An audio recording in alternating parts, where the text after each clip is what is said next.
में समुद्र तक फैला ये उपमहाद्वीप भारतवर्ष के नाम से ज्ञात है, जिसे महाकाव्य तथा पुराणों में भारतवर्ष अर्थात भारत का देश कहा जाता है तथा यहाँ के निवासियों को भारतीय अर्थात भरत की संतान कहा गया है। यूनानियों ने भारत को इंडिया तथा मध्यकालीन मुस्लिम इतिहासकारों ने हिंद अथवा हिंदुस्तान के नाम से संबोधित किया है। भारतीय इतिहास को अध्ययन की सुविधा के लिए 3 भागों में बांटा गया है: प्राचीन भारत, मध्यकालीन भारत एवं आधुनिक भारत। प्राचीन भारत। 1. प्राचीन भारतीय इतिहास के स्रोत।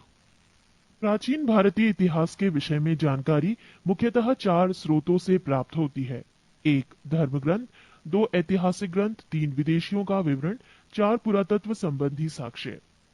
धर्म ग्रंथ एवं ऐतिहासिक ग्रंथ से मिलने वाली महत्वपूर्ण जानकारी। भारत का सर्वप्राचीन धर्म ग्रंथ वेद है, जिसके संकलनकर्ता महर्षि कृष्ण द्वैपायन वेद व्यास को माना जाता है। वेद 4 है: ऋग्वेद, यजुर्वेद, सामवेद एवं अथर्ववेद। ऋग्वेद ऋचाओं के क्रमबद्ध ज्ञान के संग्रह को ऋग्वेद कहा जाता है। इसमें 10 मंडल, 1028 सूक्त, वाल खिल्लिय पाठ के 11 सूक्तों सहित एवं 10,462 ऋचाएं हैं। इस वेद के ऋचाओं के पढ़ने वाले ऋषि को होत्र कहते हैं। इस वेद से आर्य की राजनीतिक प्रणाली एवं इतिहास के बारे में जानकारी मिलती है। विश्वामित्र द्वारा रचित ऋग्वेद के दूसरे मंडल में सूर्य देवता सावित्री को समर्पित प्रसिद्ध गायत्री मंत्र है। इसके 9वें मंडल में देवता सोम का उल्लेख है। इसके 8वें मंडल की हस्तलिखित ऋचाओं को खिल कहा जाता है। चातुर्वर्णीय समाज की कल्पना का आदि स्रोत ऋग्वेद के 10वें मंडल में वर्णित पुरुष सूक्त है, जिसके अनुसार 4 वर्ण ब्राह्मण, क्षत्रिय, वैश्य तथा शूद्र आदि पुरुष ब्रह्मा के क्रमशः मुख, भुजाओं, जंघाओं और चरणों से उत्पन्न हुए। नोट: धर्मसूत्र 4 प्रमुख जातियों की स्थितियों, व्यवसायों, दायित्वों, कर्तव्यों तथा विशेष अधिकारों में स्पष्ट विभेद करता है।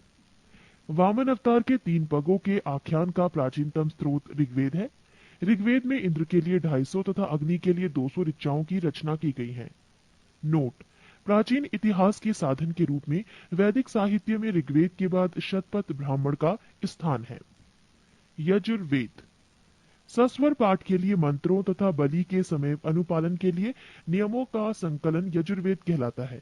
इसके पाठककर्ता को अर्धवयु कहते हैं। ये एक ऐसा वेद है जो गद्य एवं पद्य दोनों में है। सामवेद ये गाई जा सकने वाली ऋचाओं का संकलन है। इसके पाठ्यकर्ता को उद्रात्र कहते हैं। इसे भारतीय संगीत का जनक कहा जाता है। पृष्ठ 2। अर्थवेद। अर्थवा ऋषि द्वारा रचित इस वेद में रोग निवारण, तंत्र मंत्र, जादू टोना, शाप वशीकरण, आशीर्वाद, स्तुति, प्रायश्चित, औषधि, अनुसंधान, विवाह, प्रेम, राजकर्म, मातृभूमि, महात्म्य आदि विविध विषयों से संबद्ध मंत्र तथा सामान्य मनुष्यों के विचारों, विश्वासों, अंधविश्वासों इत्यादि का वर्णन है। इसमें सभा एवं समिति को प्रजापति की 2 पुत्रियां कहा गया है। नोट: सबसे प्राचीन वेद ऋग्वेद एवं सबसे बाद का वेद अथर्ववेद है। वेदों को भली भांति समझने के लिए 6 वेदांगों की रचना हुई है। ये है शिक्षा, ज्योतिष, कल्प, व्याकरण, निरुक्त तथा छंद। भारतीय ऐतिहासिक कथाओं का सबसे अच्छा क्रमबद्ध विवरण पुराणों में मिलता है। इसके रचयिता लोमहर्ष अथवा इनके पुत्र उग्रश्रवा माने जाते हैं। इनकी संख्या 18 है, जिनमें से केवल 5 मत्स्य, वायु, विष्णु, ब्राह्मण एवं भागवत में ही राजाओं की वंशावली पाई जाती है। पुराण और संबंधित वंश: विष्णु पुराण, मौर्य वंश, मत्स्य पुराण, आंध्र सातवाहन, वायु पुराण, गुप्त वंश। नोट: पुराणों में मत्स्य पुराण सबसे प्राचीन एवं प्रामाणिक है। अधिकतर पुराण सरल संस्कृत श्लोक में लिखे गए हैं। स्त्रियां तथा शूद्र जिन्हें वेद पढ़ने की अनुमति नहीं थी, वो भी पुराण सुन सकते थे। पुराणों का पाठ पुजारी मंदिरों में किया करते थे। स्मृति ग्रंथों में सबसे प्राचीन एवं प्रामाणिक मनुस्मृति मानी जाती है। ये शुंग काल का मानक ग्रंथ है। नारद स्मृति गुप्त युग के विषय में जानकारी प्रदान करता है। जातक के बुद्ध की पूर्व जन्म की कहानी वर्णित है। हीनयान का प्रमुख ग्रंथ कथा वस्तु है, जिसमें महात्मा बुद्ध का जीवन चरित अनेक कथानकों के साथ वर्णित है। जैन साहित्य को आगम कहा जाता है। जैन धर्म का प्रारंभिक इतिहास कल्प सूत्र से ज्ञात होता है। जैन ग्रंथ भगवती सूत्र में महावीर के जीवन कृत्यों तथा अन्य समकालिकों के साथ उनके संबंधों का विवरण मिलता है। अर्थशास्त्र के लेखक चाणक्य, कौटिल्य या विष्णुगुप्त हैं। ये 15 अधिकरणों एवं 180 प्रकरणों में विभाजित हैं। इससे मौर्यकालीन इतिहास की जानकारी प्राप्त होती है। संस्कृत साहित्य में ऐतिहासिक घटनाओं को क्रमबद्ध में लिखने का सर्वप्रथम प्रयास कलहड़ के द्वारा किया गया। कलहड़ द्वारा रचित पुस्तक राजतरंगिणी है, जिसका संबंध कश्मीर के इतिहास से है। अरबों के सिंध विजय का वृतांत चचनामा लेखक अली अहमद में सुरक्षित है। अष्टाध्यायी संस्कृत भाषा व्याकरण की प्रथम पुस्तक के लेखक पाणिनि है। इससे मौर्य के पहले का इतिहास तथा मौर्य युगीन राजनीतिक अवस्था की जानकारी प्राप्त होती है। कात्यायन की गार्गी संहिता एवं ज्योतिष ग्रंथ है, फिर भी इसमें भारत पर होने वाले यवन आक्रमण का उल्लेख मिलता है। पतंजलि पुष्यमित्र शुंग के पुरोहित थे। इनके महाभाष्य से शुंगों के इतिहास से इतिहास का पता चलता है। विदेशी यात्रियों से मिलने वाली प्रमुख जानकारी। यूनानी रोमन लेखक। टेसियस, ये ईरान का राजवैद्य था। भारत के संबंध में इसका विवरण आश्चर्यजनक कहानियों से परिपूर्ण होने के कारण अविश्वसनीय है। हेरोडोटस, इतिहास का पिता कहा जाता है। इसने अपनी पुस्तक हिस्टोरिका में 5वीं शताब्दी पूर्व ईसा पूर्व के भारत फारस के संबंध का वर्णन किया है, परंतु इसका विवरण भी अनुश्रुतियों एवं अफवाहों पर आधारित है। पृष्ठ 3। सिकंदर के साथ आने वाले लेखकों में निरियाकस, आने सिक्रेटस तथा आस्टोबुलस के विवरण अधिक प्रामाणिक एवं विश्वसनीय हैं। 4. मेगास्थनीज, ये सेल्यूकस निकेटर का राजदूत था, जो चंद्रगुप्त मौर्य के राज दरबार में आया था। इसने अपनी पुस्तक इंडिका में मौर्य युगीन समाज एवं संस्कृति के विषय में लिखा है। 5. डाइमेकस, ये सीरियन नरेश आंतियोकस का राजदूत था, जो बिंदुसार के राज दरबार में आया था। इसका विवरण भी मौर्य युग से संबंधित है। 6. डायोनीसियस, ये मिस्र नरेश टॉलेमी फिलेडेल्फस का राजदूत था, जो अशोक के राज दरबार में आया था। 7. टॉलेमी, इसने 2री शताब्दी में भारत का भूगोल नामक पुस्तक लिखी। 7. प्लिनी, इसने प्रथम शताब्दी में नेचुरल हिस्ट्री नामक पुस्तक लिखी। इसमें भारतीय पशुओं, पेड़ पौधों, खनिज पदार्थों आदि के बारे में विवरण मिलता है। 9. पेरिप्लस ऑफ द इरिथ्रियन सी, इस पुस्तक के लेखक के बारे में जानकारी नहीं है। ये लेखक करीब 80 ईस्वी में हिंद महासागर की यात्रा पर आया था। इसने उस समय के भारत के बंदरगाहों तथा व्यापारिक वस्तुओं के बारे में जानकारी दी है। चीनी लेखक। फाहियान, ये चीनी यात्री गुप्त नरेश चंद्रगुप्त द्वितीय के दरबार में आया था। इसने अपने विवरण में मध्य प्रदेश के समाज एवं संस्कृति के बारे में वर्णन किया है। इसने मध्य प्रदेश की जनता को सुखी एवं समृद्ध बताया है। 2. सन युगन, ये 518 ईस्वी में भारत आया। इसने अपने 3 वर्षों की यात्रा में बौद्ध धर्म की प्राप्तियां एकत्रित की। 3. हुएनसांग, ये हर्षवर्धन के शासनकाल में भारत आया था। हुएनसांग 629 ईस्वी में चीन से भारतवर्ष के लिए प्रस्थान किया और लगभग 1 वर्ष की यात्रा के बाद सर्वप्रथम ये भारतीय राज्य कपिशा पहुंचा। भारत में 15 वर्षों तक ठहरकर 645 ईस्वी में चीन लौट गया। वो बिहार में नालंदा जिला स्थित नालंदा विश्वविद्यालय में अध्ययन करने तथा भारत से बौद्ध ग्रंथों को एकत्र कर ले जाने के लिए आया था। इसका भ्रमण वृतांत CU की नाम से प्रसिद्ध है, जिसमें 138 देशों का विवरण मिलता है। इसने हर्षकालीन समाज, धर्म तथा राजनीति के बारे में वर्णन किया है। इसके अनुसार सिंध का राजा शूद्र था। नोट: हुएनसांग के अध्ययन के समय नालंदा विश्वविद्यालय के कुलपति आचार्य शीलभद्र थे। 4. इत्सिंग, ये 7वीं शताब्दी के अंत में भारत आया। इसने अपने विवरण में नालंदा विश्वविद्यालय, विक्रमशिला विश्वविद्यालय तथा अपने समय के भारत का वर्णन किया है। अरबी लेखक। 1. अल-बरूनी, ये महमूद गजनवी के साथ भारत आया था। अरबी में लिखी गई उसकी कृति किताबुल हिंद या तहकीके हिंद भारत की खोज आज भी इतिहासकारों के लिए एक महत्वपूर्ण स्रोत है। इसमें राजपूत कालीन समाज, धर्म, रीति रिवाज, राजनीति आदि पर सुंदर प्रकाश डाला गया है। अन्य लेखक। 1. तारानाथ, ये एक तिब्बती लेखक था। इसने कंग्यूर तथा तंग्यूर नामक ग्रंथ की रचना की। इनसे भारतीय इतिहास के बारे में जानकारी मिलती है। 2. Marco Polo. ये 13वीं शताब्दी के अंत में पांड्य देश की यात्रा पर आया था। इसका विवरण पांड्य इतिहास के अध्ययन के लिए उपयोगी है। पुरातत्व संबंधी साक्ष्य से मिलने वाली जानकारी। 1400 ईसा पूर्व के अभिलेख बोगास कोई एशिया माइनर से वैदिक देवता मित्र, वरुण, इंद्र और नासत्य अश्वनी कुमार के नाम मिलते हैं। पृष्ठ 4।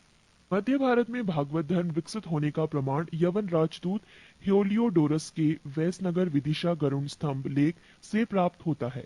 सर्वप्रथम भारतवर्ष का जिक्र हाथी गुम्फा में अभिलेख में है। सर्वप्रथम दुर्भिक्ष की जानकारी देने वाला अभिलेख सोहगोरा अभिलेख है।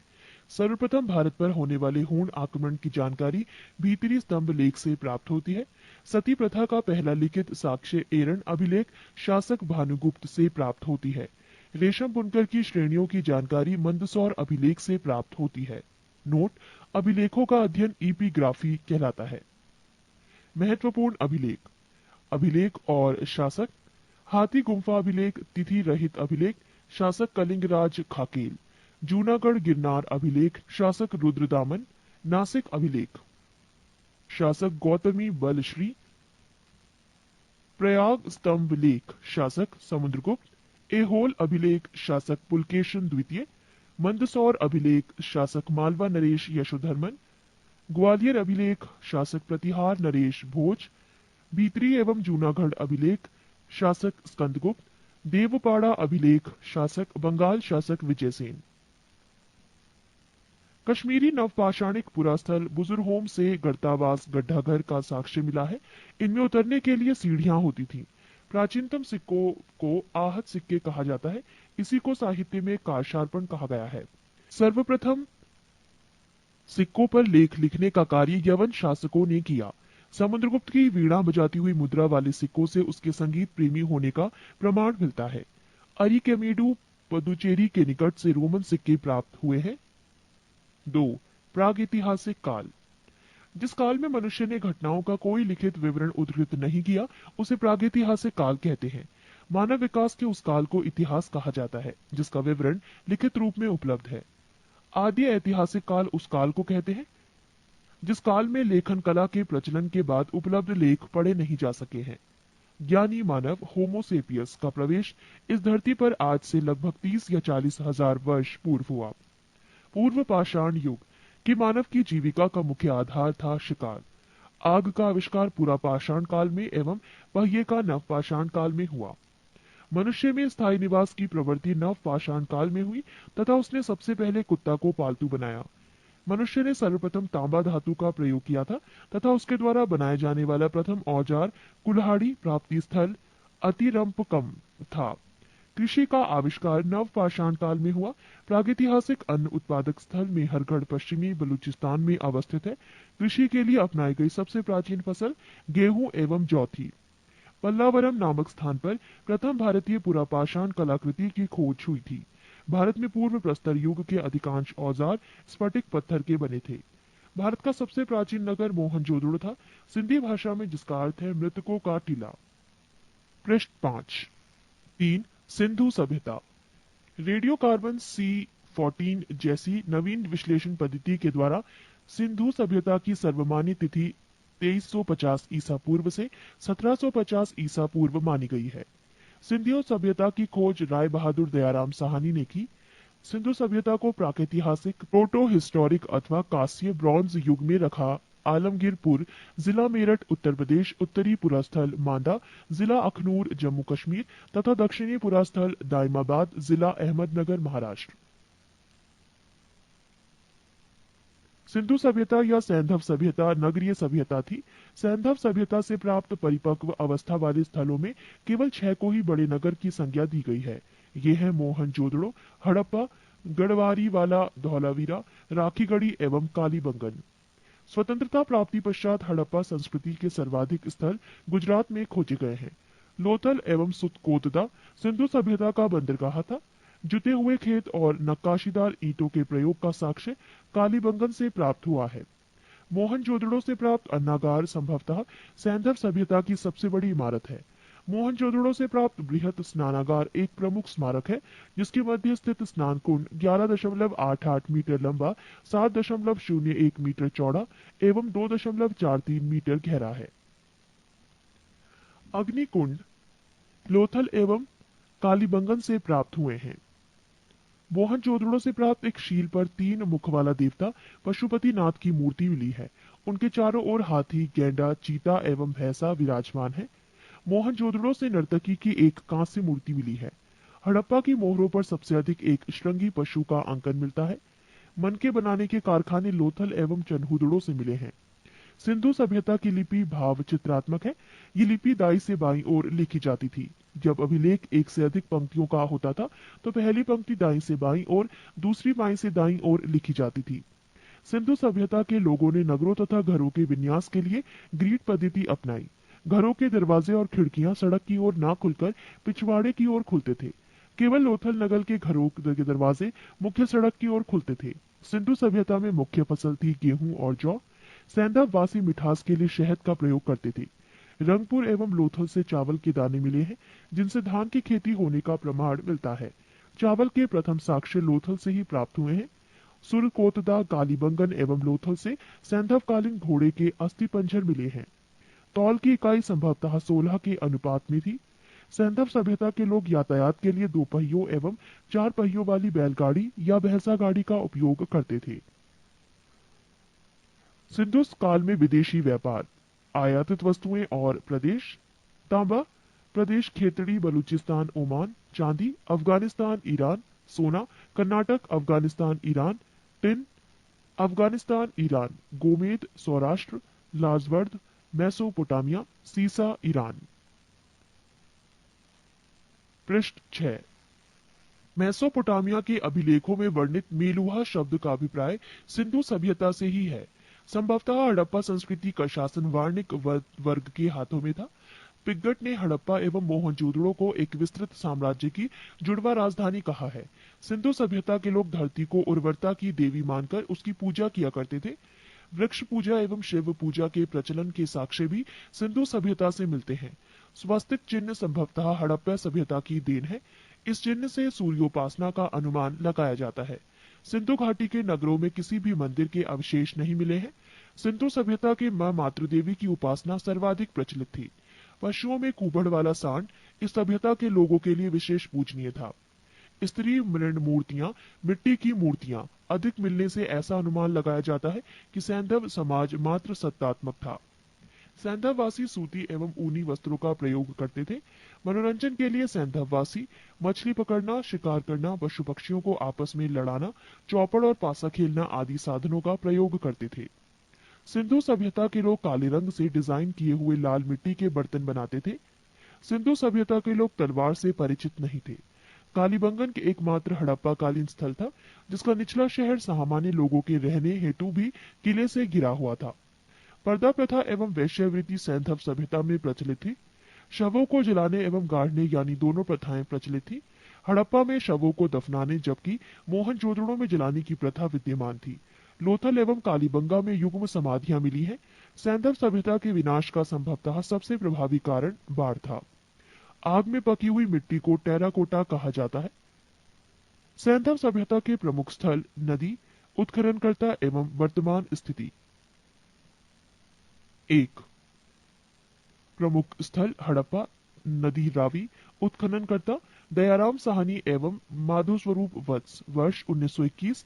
स्थिति पाकिस्तान का मोंट गोमरी जिला। 2 प्रमुख स्थल मोहनजोदड़ो, नदी सिंधु, उत्खननकर्ता राखाल दास बैनर्जी, वर्ष 1922। स्थिति पाकिस्तान के सिंध प्रांत का लरकाना जिला। 3 प्रमुख स्थल चन्हूदड़ो, रदी सिंधु, उत्खननकर्ता गोपाल मजूमदार, वर्ष 1931। स्थिति सिंध प्रांत पाकिस्तान। 4 प्रमुख स्थल कालीबंगन, नदी खग्गर, उत्खननकर्ता बीबी लाल एवं बी के थापड़, वर्ष 1953। स्थिति राजस्थान का हनुमानगढ़ जिला। 5 कोट दीजी, नदी सिंधु, उत्खननकर्ता फजल अहमद, वर्ष 1953। स्थिति सिंध प्रांत का खैरपुर स्थान। 6 रंगपुर, नदी मादर, उत्खननकर्ता रंगनाथ राव, वर्ष 1953 से 54 स्थिति गुजरात का काठियावाड़ जिला।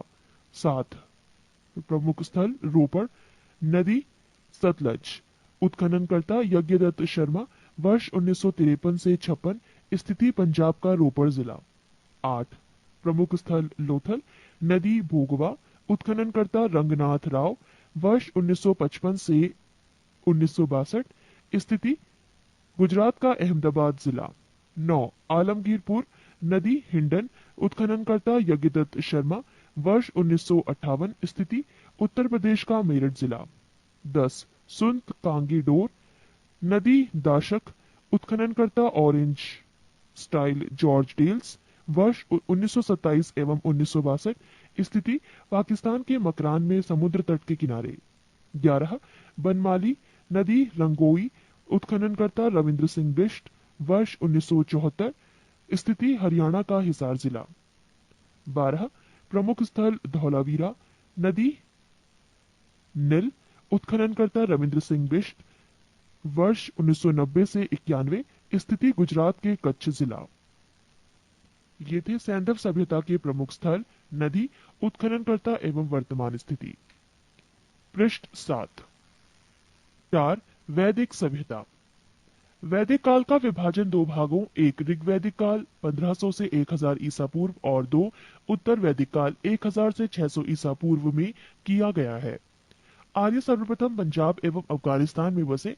मैक्स मूलर ने आर्यों का मूल निवास स्थान मध्य एशिया को माना है। आर्यों द्वारा निर्मित सभ्यता वैदिक सभ्यता कहलाई। आर्यों द्वारा विकसित सभ्यता ग्रामीण सभ्यता थी। आर्यों की भाषा संस्कृत थी। आर्यों के प्रशासनिक इकाई आरोही क्रम से इन 5 भागों में बटा था कुल ग्राम विश जन राष्ट्र। ग्राम के मुखिया ग्रामीणी एवं विश का प्रधान विशपति कहलाते थे। जन के शासक को राजन कहा जाता था। राज्य अधिकारियों में पुरोहित एवं सेनानी प्रमुख थे। सूत रथकार तथा कमादी नामक अधिकारी रत्नी कहे जाते थे। इनकी संख्या राजा सहित करीब 12 हुआ करती थी। पूरब दुर्गपति एवं स्पष्ट जनता की गतिविधियों को देखने वाले गुप्तचर होते थे। वाजपति गोचर भूमि का अधिकारी होता था। उग्र अपराधियों को पकड़ने का कार्य करता था। सभा एवं समिति राजा को सलाह देने वाली संस्था थी। सभा श्रेष्ठ एवं संभ्रांत लोगों की संस्था थी, जबकि समिति सामान्य जनता का प्रतिनिधित्व करती थी। इसके अध्यक्ष को ईशान कहा जाता था। युद्ध में कबीले का नेतृत्व राजा करता था। युद्ध के लिए गविष्टि शब्द का प्रयोग किया गया है, जिसका अर्थ है गायों की खोज। 10 राग्य युद्ध का उल्लेख ऋग्वेद के 7वें मंडल में है। ये युद्ध परशणी रावी नदी के तट पर सुदास एवं 10 जनों के बीच लड़ा गया, जिसमें सुदास विजय हुआ। ऋग्वैदिक समाज 4 वर्णों में विभक्त था। ये वर्ण थे ब्राह्मण क्षत्रिय वैश्य और शूद्र।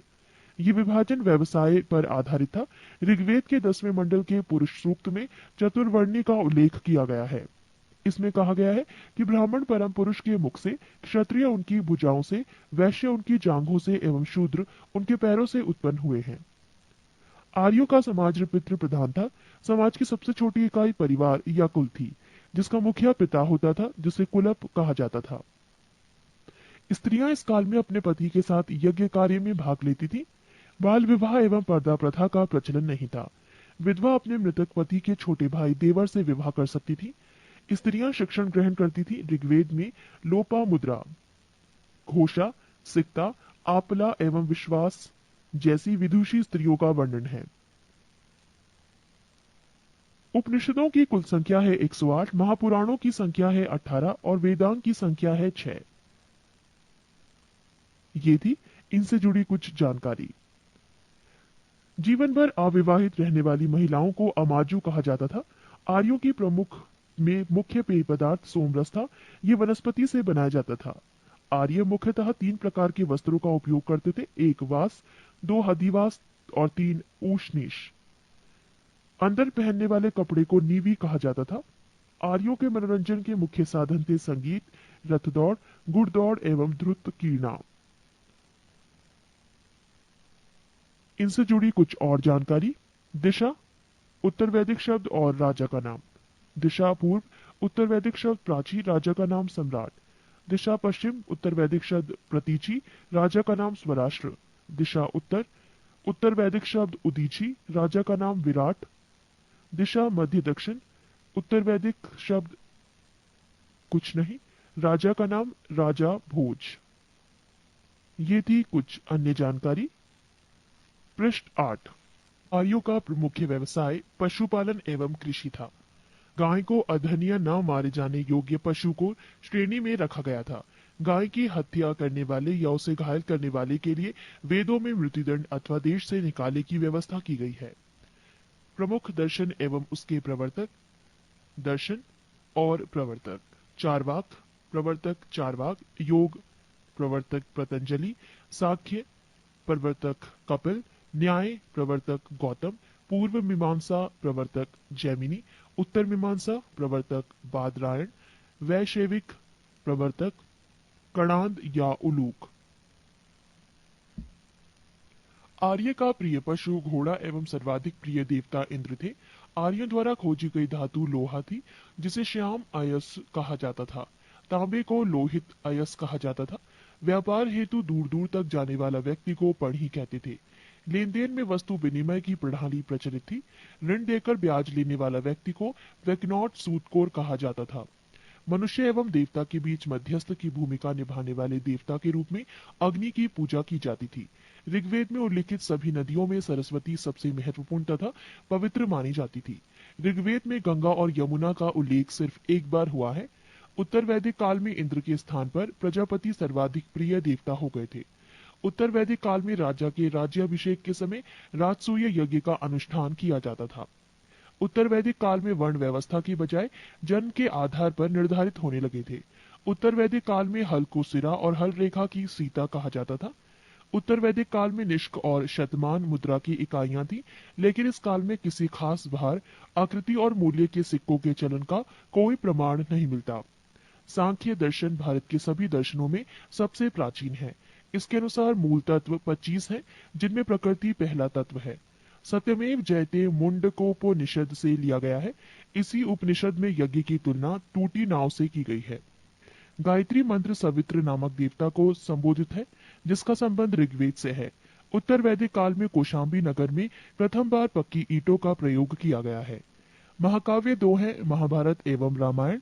महाभारत का पुराना नाम जय संहिता है। ये विश्व का सबसे बड़ा महाकाव्य है। गोत्र नामक संस्था का जन्म उत्तर वैदिक काल में हुआ। ऋग्वैदिक कालीन नदियां।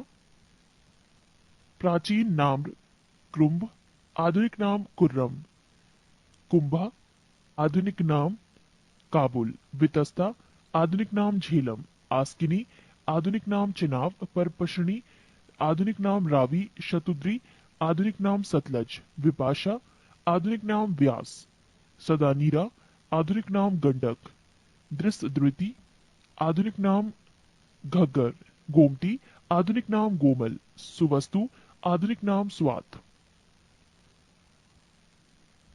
ऋग्वैदिक कालीन देवता। देवता इंद्र, संबंध युद्ध का नेता एवं वर्षा का देवता। अग्नि, देवता एवं मनुष्य के बीच मध्यस्थ। वरुण, पृथ्वी एवं सूर्य के निर्माता। समुद्र का देवता, विश्व के नियामक एवं शासक। सत्य का प्रतीक, ऋतु परिवर्तन एवं दिन रात का कर्ता। द्यौ, आकाश का देवता, सबसे प्राचीन। सोम, वनस्पति देवता। उषा, प्रगति एवं उत्थान देवता। आश्विन, विपत्तियों को हरने वाला देवता। पूषण, पशुओं का देवता। विष्णु, विश्व के संरक्षक एवं पालनकर्ता। मरुत, आंधी तूफान का देवता। पृष्ठ 9। आज महाजनपदों का उदय। बुद्ध के जन्म के पूर्व 6ठी शताब्दी ईसा पूर्व में भारतवर्ष 16 जनपदों में बटा हुआ था। इसकी जानकारी हमें बौद्ध ग्रंथ अगुंतर निकाय से मिलती है। 1 महाजनपद अंग, राजधानी चंपा। क्षेत्र आधुनिक स्थान भागलपुर मुंगेर बिहार। 2 मगध, राजधानी गिरिब्रज राजगृह। क्षेत्र पटना गया बिहार। 3 काशी, राजधानी वाराणसी। क्षेत्र वाराणसी के आसपास उत्तर प्रदेश। 4 महाजनपद वत्स, राजधानी कौशाम्बी। क्षेत्र इलाहाबाद के आसपास उत्तर प्रदेश। 5 महाजनपद वज्जी, राजधानी वैशाली विदेह और मिथिला। क्षेत्र मुजफ्फरपुर एवं दरभंगा के आसपास का क्षेत्र। 6 महाजनपद कौसल, राजधानी श्रावस्ती। क्षेत्र फैजाबाद उत्तर प्रदेश। 7 महाजनपद अवंती, राजधानी उज्जैन या महिष्मती, क्षेत्र मालवा उत्तर प्रदेश। 8 महाजनपद मल, राजधानी कुशावती, क्षेत्र देवरिया उत्तर प्रदेश। 9 महाजनपद पंचाल, राजधानी आहिचित्र कांपिल्य, क्षेत्र बरेलू बदायूं फर्रुखाबाद उत्तर प्रदेश। 10 महाजनपद चेदी, राजधानी शक्तिमती, क्षेत्र बुंदेलखंड उत्तर प्रदेश। 11 महाजनपद कुरु, राजधानी इंद्रप्रस्थ, क्षेत्र आधुनिक दिल्ली मेरठ एवं हरियाणा के कुछ क्षेत्र। 12 महाजनपद मत्स्य, राजधानी विराटनगर, क्षेत्र जयपुर राजस्थान के आसपास के क्षेत्र। 13 महाजनपद कंबोज, राजधानी हाटक, क्षेत्र राजौरी एवं हजारा, क्षेत्र उत्तर प्रदेश। 14 अध्य महाजनपद शूरसेन, राजधानी मथुरा, क्षेत्र मथुरा उत्तर प्रदेश। 15 महाजनपद अशमक, राजधानी पोटली या पोतन, क्षेत्र गोदावरी नदी, क्षेत्र दक्षिण भारत का एकमात्र जनपद। 16 महाजनपद गांधार, राजधानी तक्षशिला, क्षेत्र रावलपिंडी एवं पेशावर, पाकिस्तान।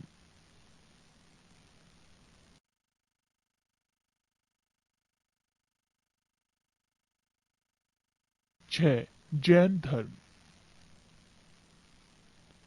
जैन धर्म के संस्थापक एवं प्रथम तीर्थंकर ऋषभदेव थे। जैन धर्म के 23वें तीर्थंकर आश्रमनाथ थे, जो काशी के इक्ष्वाकु वंशीय राज्य अश्वसेन के पुत्र थे। इन्होंने 30 वर्ष की अवस्था में संन्यास जीवन को स्वीकारा। इनके द्वारा दी गई शिक्षा थी: 1 हिंसा न करना, 2 सदा सत्य बोलना, 3 चोरी न करना तथा 4 संपत्ति न रखना। महावीर स्वामी जैन धर्म के 24वें एवं अंतिम तीर्थंकर हुए। महावीर का जन्म 540 ईसा पूर्व में कुंडग्राम वैशाली में हुआ था। इनके पिता सिद्धार्थ ज्ञात्रक कुल के सरदार थे और माता त्रिशला लिच्छवी राजा चेटक की बहन थी। महावीर की पत्नी का नाम यशोदा एवं पुत्री का नाम अनोंजा प्रियदर्शनी था। महावीर के बचपन का नाम वर्धमान था। इन्होंने 30 वर्ष की उम्र में माता पिता की मृत्यु के पश्चात अपने बड़े भाई नंदीवर्धन से अनुमति लेकर संन्यास जीवन को स्वीकारा था। 12 वर्षों की कठिन तपस्या के बाद महावीर को जुरुम्बिक के समीप ऋजुपालिका नदी के तट पर साल वृक्ष के नीचे तपस्या करते हुए संपूर्ण ज्ञान का बोध हुआ। इसी समय से महावीर जिन विजेता, अरिहत, पूज्य और निर्ग्रंथ बंधनहीन कहलाए। महावीर ने अपना उपदेश प्राकृत अर्ध मागधी भाषा में दिया। महावीर के प्रथम अनुयायी उनके दामाद प्रियदर्शनी के पिता जामिल बने। प्रथम जैन भिक्षुणी नरेश दधिवाहन की पुत्री चंपा थी। महावीर ने अपने शिष्यों को 11 गंधर्वों में विभाजित किया था। आर्य सुधर्मा अकेला ऐसा गंधर्व था जो महावीर की मृत्यु के बाद भी जीवित रहा और जो जैन धर्म का प्रथम थेरा या मुख्य उपदेशक हुआ। लगभग 300 ईसा पूर्व में मगध में 12 वर्षों का भीषण अकाल पड़ा, जिसके कारण भद्रबाहु अपने शिष्यों सहित कर्नाटक चले गए। पृष्ठ 10। किंतु कुछ अनुयायी स्थूलभद्र के साथ मगध में ही रुक गए। भद्रबाहु के वापस लौटने पर मगध के साधुओं से उनका गहरा मतभेद हो गया, जिसके परिणाम स्वरूप जैन मत श्वेतांबर एवं दिगंबर नामक 2 संप्रदायों में बढ़ गया। स्थूलभद्र के शिष्य श्वेतांबर श्वेत वस्त्र धारण करने वाले एवं भद्रबाहु के शिष्य दिगंबर नग्न रहने वाले कहलाए। जैन धर्म के त्रिरत्न हैं: 1 सम्यक दर्शन, 2 सम्यक ज्ञान और 3 सम्यक आचरण। त्रिरत्न के अनुशीलन में निम्न 5 महाव्रतों का पालन अनिवार्य है: अहिंसा, सत्यवचन, अस्तेय, अपरिग्रह एवं ब्रह्मचर्य। जैन धर्म में ईश्वर की मान्यता नहीं है। जैन धर्म में आत्मा की मान्यता है। महावीर पुनर्जन्म एवं कर्मवाद में विश्वास करते थे। जैन धर्म के सप्तभंगी ज्ञान के अन्य नाम स्वादवाद और अनेकांतवाद है। जैन धर्म ने अपने आध्यात्मिक विचारों को सांख्य दर्शन से ग्रहण किया। जैन धर्म मानने वाले कुछ राजा थे: उदयन, वंद राजा, चंद्रगुप्त मौर्य, कलिंग नरेश खारवेल, राष्ट्रकूट राजा अमोघवर्ष, चंदेल शासक।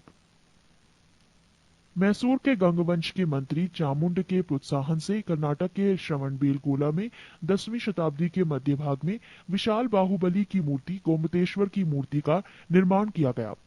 खजुराहो में जैन मंदिरों का निर्माण चंदेल शासकों द्वारा किया गया। मौर्योत्तर युग में मथुरा जैन धर्म का प्रसिद्ध केंद्र था। मथुरा कला का संबंध जैन धर्म से है। जैन तीर्थंकरों की जीवनी भद्रबाहु द्वारा रचित कल्पसूत्र में है।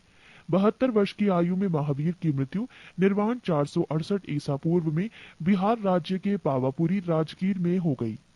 मल्ल राजा सरस्वती पाल के राजप्रसाद में महावीर स्वामी को निर्वाण प्राप्त हुआ था। प्रमुख जैन तीर्थंकर और उनके प्रतीक चिन्ह। जैन तीर्थंकर के नाम एवं क्रम और प्रतीक चिन्ह। ऋषभदेव प्रथम सांड, अजीतनाथ द्वितीय हाथी, संभव तृतीय घोड़ा, सपार्शव सप्तम स्वास्तिक, शांति 16वां हिरण, नामी 21वें नीलकमल, अरिष्ट नेमी 22वें शंख, पाशव 23वें सर्प, महावीर 24वें सिंह। नोट: दो जैन तीर्थंकरों ऋषभदेव एवं अरिष्ट नेमी के नामों का उल्लेख ऋग्वेद में मिलता है। अरिष्ट नेमी को भगवान कृष्ण का निकट संबंधी माना जाता है। जैन संगीतियां। संगीति प्रथम वर्ष 300 ईसा पूर्व, स्थल पाटलिपुत्र, अध्यक्ष स्थूलभद्र। संगीति द्वितीय वर्ष 6ठी शताब्दी, स्थूल बल्लभी गुजरात, अध्यक्ष क्षमा श्रवण। 7. बौद्ध धर्म। बौद्ध धर्म के संस्थापक गौतम बुद्ध थे। इन्हें एशिया का ज्योतिपुंज लाइट ऑफ एशिया कहा जाता है। गौतम बुद्ध का जन्म 563 ईसा पूर्व में कपिलवस्तु के लुम्बिनी नामक स्थान पर हुआ था। इनके पिता शुद्धोदन व शाक्यगढ़ के मुखिया थे। इनकी माता माया देवी की मृत्यु इनके जन्म के 7वें दिन ही हो गई थी। इनका लालन पोषण इनकी सौतेली मां प्रजापति गौतमी ने किया था। इनके बचपन का नाम सिद्धार्थ था। गौतम बुद्ध की विवाह 16 वर्ष की अवस्था में यशोधरा के साथ हुआ। इनके पुत्र का नाम राहुल था। पृष्ठ 11। सिद्धार्थ जब कपिलवस्तु की सैर पर निकले तो उन्होंने निम्न 4 दृश्यों को क्रमशः देखा। 1. बूढ़ा व्यक्ति, 2. एक बीमार व्यक्ति, 3. शव एवं 4. एक सन्यासी। सांसारिक समस्याओं से व्यथित होकर सिद्धार्थ ने 29 वर्ष की अवस्था में गृह त्याग किया, जिसे बौद्ध धर्म में महावीर निष्क्रमण कहा गया है। गृह त्याग करने के बाद सिद्धार्थ बुद्ध ने वैशाली के आलार कालम से सांख्य दर्शन की शिक्षा ग्रहण की। आलार कलाम सिद्धार्थ के प्रथम गुरु हुए। बुद्ध के जीवन से संबंधित बौद्ध धर्म के प्रतीक घटना: जन्म प्रतीक कमल एवं सांड, गृह त्याग प्रतीक घोड़ा, ज्ञान प्रतीक पीपल बोधि वृक्ष, निर्वाण प्रतीक पद चिन्ह, मृत्यु प्रतीक स्तूप। आलार कालाम के बाद सिद्धार्थ ने राजगीर के रुद्र करामपुत से शिक्षा ग्रहण की। उरुवेला में सिद्धार्थ को कौंडिन्य, वप्पा, भादिया, महानामा एवं अस्सागी नामक 5 साधक मिले। बिना अन्न जल ग्रहण किए 6 वर्ष की कठिन तपस्या के बाद 35 वर्ष की आयु में वैशाख की पूर्णिमा की रात निरंजना फल्गु नदी के किनारे पीपल वृक्ष के नीचे सिद्धार्थ को ज्ञान प्राप्त हुआ। ज्ञान प्राप्ति के बाद सिद्धार्थ बुद्ध के नाम से जाने गए। वो स्थान बोध गया कहलाया। बुद्ध ने अपना प्रथम उपदेश सारनाथ ऋषि पत्तनम में दिया, जिसे बौद्ध ग्रंथों में धर्मचक्र प्रवर्तन कहा गया है। बुद्ध ने अपने उपदेश जन साधारण की भाषा पाली में दिए। बुद्ध ने अपने उपदेश कौशल, वैशाली, कौशाम्बी एवं अन्य राज्यों में दिए। बुद्ध ने अपने सर्वाधिक उपदेश कौशल देश की राजधानी श्रावस्ती में दिए। इनके प्रमुख अनुयायी शासक थे बिंबिसार, प्रसेनजित तथा उदयन। बुद्ध की मृत्यु 80 वर्ष की अवस्था में 483 ईसा पूर्व में कुशिनारा, देवरिया, उत्तर प्रदेश में चुंद द्वारा अर्पित भोजन करने के बाद हो गई, जिसे बौद्ध धर्म में महापरिनिर्वाण कहा गया है। मल्लों ने अत्यंत सम्मानपूर्वक बुद्ध का अंत्येष्टि संस्कार किया। एक अनुश्रुति के अनुसार मृत्यु के बाद बुद्ध के शरीर के अवशेषों को 8 भागों में बांटकर उन पर 8 स्तूपों का निर्माण कराया। बुद्ध के जन्म एवं मृत्यु की तिथि को चीनी परंपरा के कैंटोन अभिलेख के आधार पर निश्चित किया गया है। बौद्ध धर्म के बारे में हमें विशद ज्ञान पाली त्रिपिटक से प्राप्त होता है। बौद्ध धर्म मूलतः अनिश्वरवादी है। इसमें आत्मा की परिकल्पना भी नहीं है। बौद्ध धर्म में पुनर्जन्म की मान्यता है। तृष्णा को क्षीण हो जाने की अवस्था को ही बुद्ध ने निर्वाण कहा है। विश्व दुखों से भरा है का सिद्धांत बुद्ध ने उपनिषद से लिया। बुद्ध के अनुयायी 2 भागों में विभाजित थे। एक भिक्षुक, बौद्ध धर्म के प्रचार के लिए जिन्होंने संन्यास ग्रहण किया उन्हें भिक्षुक कहा गया। 2 उपासक, गृहस्थ जीवन व्यतीत करते हुए बौद्ध धर्म अपनाने वालों को उपासक कहा गया। बौद्ध संघ में सम्मिलित होने के लिए न्यूनतम आयु सीमा 15 वर्ष थी। बौद्ध संघ में प्रविष्ट होने को उपसंपदा कहा जाता था। बौद्ध धर्म के त्रिरत्न हैं बुद्ध, धम्म एवं संघ। पृष्ठ 12। बौद्ध सभाएं, सभा, समय, स्थान, अध्यक्ष और शासनकाल। प्रथम बौद्ध संगीति, समय 483 ईसा पूर्व, स्थान राजगृह, अध्यक्ष महाकश्यप, शासनकाल अजात शत्रु। सभा द्वितीय बौद्ध संगीति, समय 383 ईसा पूर्व, स्थान वैशाली, अध्यक्ष सभाकामी, शासनकाल कालाशोक। सभा तृतीय बौद्ध संगीति, समय 255 ईसा पूर्व, स्थान पाटलिपुत्र, अध्यक्ष मोगालीपुत्र तिस, शासनकाल अशोक। सभा चतुर्थ बौद्ध संगीति, समय ईसा को प्रथम शताब्दी, स्थान कुंडलवन, अध्यक्ष वसुमित्र या अश्वघोष, शासनकाल कनिष्क। चतुर्थ बौद्ध संगीति के बाद बौद्ध धर्म दो भागों हीनयान एवं महायान में विभाजित हो गया। धार्मिक जुलूस का प्रारंभ सबसे पहले बौद्ध धर्म के द्वारा प्रारंभ किया गया।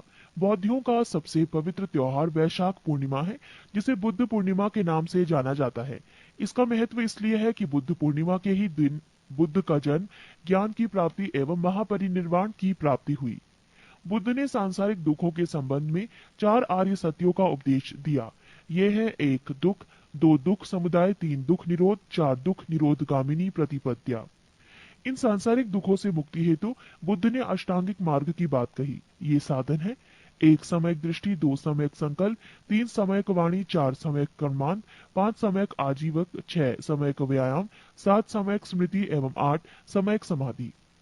बुद्ध के अनुसार अष्टांगिक मार्गों के पालन करने के उपरांत मनुष्य की भव तृष्णा नष्ट हो जाती है और उसे निर्वाण प्राप्त हो जाता है। निर्वाण बौद्ध धर्म का परम लक्ष्य है, जिसका अर्थ है दीपक का बुझ जाना, अर्थात जीवन मरण चक्र से मुक्त हो जाना।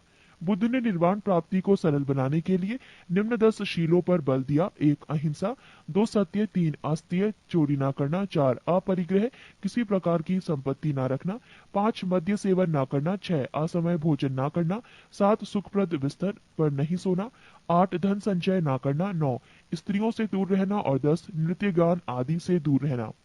गृहस्थों के लिए केवल प्रथम 5 शील तथा भिक्षुओं के लिए 10 शील मानना अनिवार्य था। बुद्ध ने मध्यम मार्ग मध्यमा प्रतिपद का उपदेश दिया। अनिश्वरवाद के संबंध में बौद्ध धर्म एवं जैन धर्म में समानता है। जातक कथाएं प्रदर्शित करती हैं कि बोधिसत्व का अवतार मनुष्य रूप में भी हो सकता है तथा पशुओं के रूप में भी। बोधिसत्व के रूप में पुनर्जन्म के दीर्घ श्रृंखला के अंतर्गत बुद्ध ने शाक्य मुनि के रूप में अपना अंतिम जन्म प्राप्त किया, किंतु इसके उपरांत मैत्रेय तथा अन्य अनामश बुद्ध अभी अवतरित होने शेष हैं। सर्वाधिक बुद्ध मूर्तियों का निर्माण गंधार शैली के अंतर्गत किया गया, लेकिन बुद्ध की प्रथम मूर्ति संभवतः मथुरा काल के अंतर्गत बनी थी। 8 शैव धर्म। भगवान शिव की पूजा करने वालों को शैव एवं शिव से संबंधित धर्म को शैव धर्म कहा गया है। शिवलिंग उपासना का प्रारंभिक पुरातात्विक साक्ष्य हड़प्पा संस्कृति के अवशेषों से मिलता है। ऋग्वेद में शिव के लिए रुद्र नामक देवता का उल्लेख है। अर्थवेद में शिव को भव, शर्व, पशुपति एवं भूपति कहा गया है। लिंग पूजा का पहला स्पष्ट वर्णन मत्स्य पुराण में मिलता है। महाभारत के अनुशासन पर्व से भी लिंग पूजा का वर्णन मिलता है। पृष्ठ 13। वामन पुराण में शैव संप्रदाय की संख्या 4 बताई गई है। ये है 1 पाशुपत, 2 कापालिक, 3 कालामुख, 4 लिंगायत। पाशुपत संप्रदाय शैवों का सर्वाधिक प्राचीन संप्रदाय है। इसके संस्थापक लह कुलिश थे, जिन्हें भगवान शिव के 18 अवतारों में से एक माना जाता है। पाशुपत संप्रदाय के अनुयायियों को पाचार्थिक कहा गया है। इस मत का प्रमुख सैद्धांतिक ग्रंथ पाशुपत सूत्र है। श्रीकर पंडित एक विख्यात पाशुपत आचार्य थे। कापालिक संप्रदाय के इष्टदेव भैरव थे। इस संप्रदाय का प्रमुख केंद्र श्री शैल नामक स्थान था। कालामुख संप्रदाय के अनुयायियों को शिव पुराण में महाव्रतधर कहा गया है। इस संप्रदाय के लोग नर कपाल में ही भोजन, जल तथा सुरापान करते हैं और साथ ही अपने शरीर पर चिता की भस्म मलते हैं। लिंगायत संप्रदाय दक्षिण में प्रचलित था। इन्हें जंगम भी कहा जाता था। इस संप्रदाय के लोग शिवलिंग की उपासना करते थे। बसव पुराण में लिंगायत संप्रदाय के प्रवर्तक अल्लभ प्रभु तथा उनके शिष्य बासव को बताया गया है। इस संप्रदाय को वीर शिव संप्रदाय भी कहा जाता है। 10वीं शताब्दी में मतेसेंद्र नाथ ने नाथ संप्रदाय की स्थापना की। इस संप्रदाय का व्यापक प्रचार प्रसार बाबा गोरखनाथ के समय में हुआ।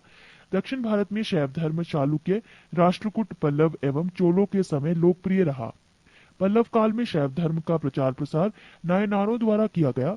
नायनार संतों की संख्या 63 बताई गई है, जिनमें अपार, तिरुज्ञान, संबंदर एवं सुंदर मूर्ति आदि के नाम उल्लेखनीय हैं। एलोरा के प्रसिद्ध कैलाश मंदिर का निर्माण राष्ट्रकूटों ने करवाया।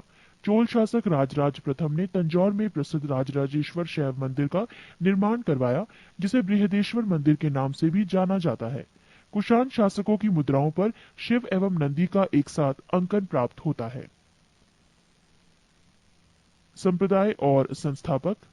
आजीवक संस्थापक मक्खली पुत्र गोशाल, घोर अक्रियावाद पूरण कश्यप, यदृच्छावाद आचार्य अजित, भौतिकवादी पकुद कच्चायन भौतिक दर्शन, अनिश्चयवादी संजय वैठली पुत्र।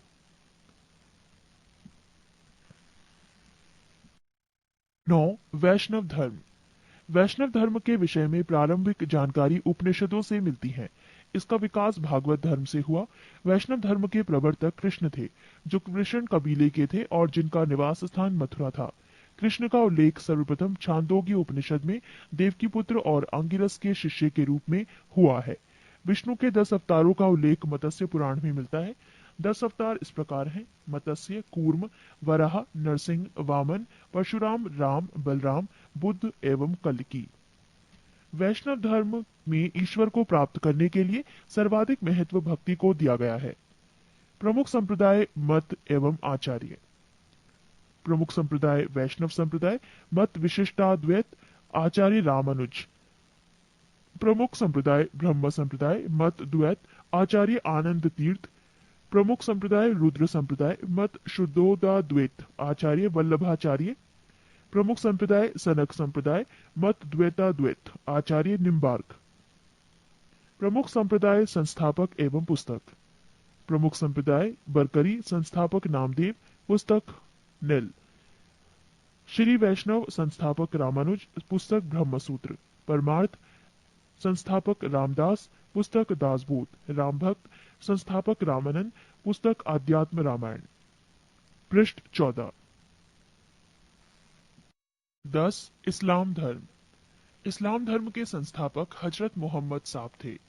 हजरत मोहम्मद साहब का जन्म 570 ईस्वी में मक्का में हुआ था। हजरत मोहम्मद साहब के पिता का नाम अब्दुल्ला और माता का नाम अमीना था। हजरत मोहम्मद साहब को 610 ईस्वी में मक्का के पास हीरा नामक गुफा में ज्ञान की प्राप्ति हुई। 24 सितंबर 622 ईस्वी को पैगंबर ने मक्का के मदीना की यात्रा इस्लाम जगत में मुस्लिम संवत हिजारी संवत के नाम से जाना जाता है। मोहम्मद की शादी 25 वर्ष की अवस्था में खदीजा नामक विधवा के साथ हुई। मोहम्मद की पुत्री का नाम फातिमा एवं दामाद का नाम अली हुसैन है। देवदूत ग्रेबियल ने पैगंबर मोहम्मद साहब को कुरान अरबी भाषा में संप्रेषित की। कुरान इस्लाम धर्म का पवित्र ग्रंथ है। पैगंबर मोहम्मद साहब ने कुरान की शिक्षाओं का उपदेश दिया। हजरत मोहम्मद साहब की मृत्यु 8 जून 632 ईस्वी को हुई। इन्हें मदीना में दफनाया गया। मोहम्मद साहब की मृत्यु के बाद इस्लाम सुन्नी तथा शिया नामक 2 पंथों में विभाजित हो गया। सुन्नी उन्हें कहते हैं जो सुन्ना में विश्वास करते हैं। सुन्ना पैगंबर मोहम्मद साहब के कथनों तथा कार्यों का विवरण है। शिया अली की शिक्षाओं में विश्वास करते हैं तथा उन्हें मोहम्मद साहब का न्याय सम्मत उत्तराधिकारी मानते हैं। अली मोहम्मद साहब के दामाद थे। अली की सन 661 ईस्वी में हत्या कर दी गई। अली के पुत्र हुसैन की हत्या 680 में करबला ईरान नामक स्थान पर कर दी गई। इन दोनों हत्या ने शिया को निश्चित मृत्यु का रूप दे दिया। पैगंबर मोहम्मद साहब के उत्तराधिकारी खलीफा कहलाए। इस्लाम जगत में खलीफा पद 1924 ईस्वी तक रहा। 1924 ईस्वी में इसे तुर्की के शासक मुस्तफा कमाल पाशा ने समाप्त कर दिया। इब्न इशाक ने सर्वप्रथम पैगंबर साहब का जीवन चरित्र लिखा। मोहम्मद साहब पैगंबर के जन्मदिन पर ईद मिलाद उन नबी पर्व मनाया जाता है।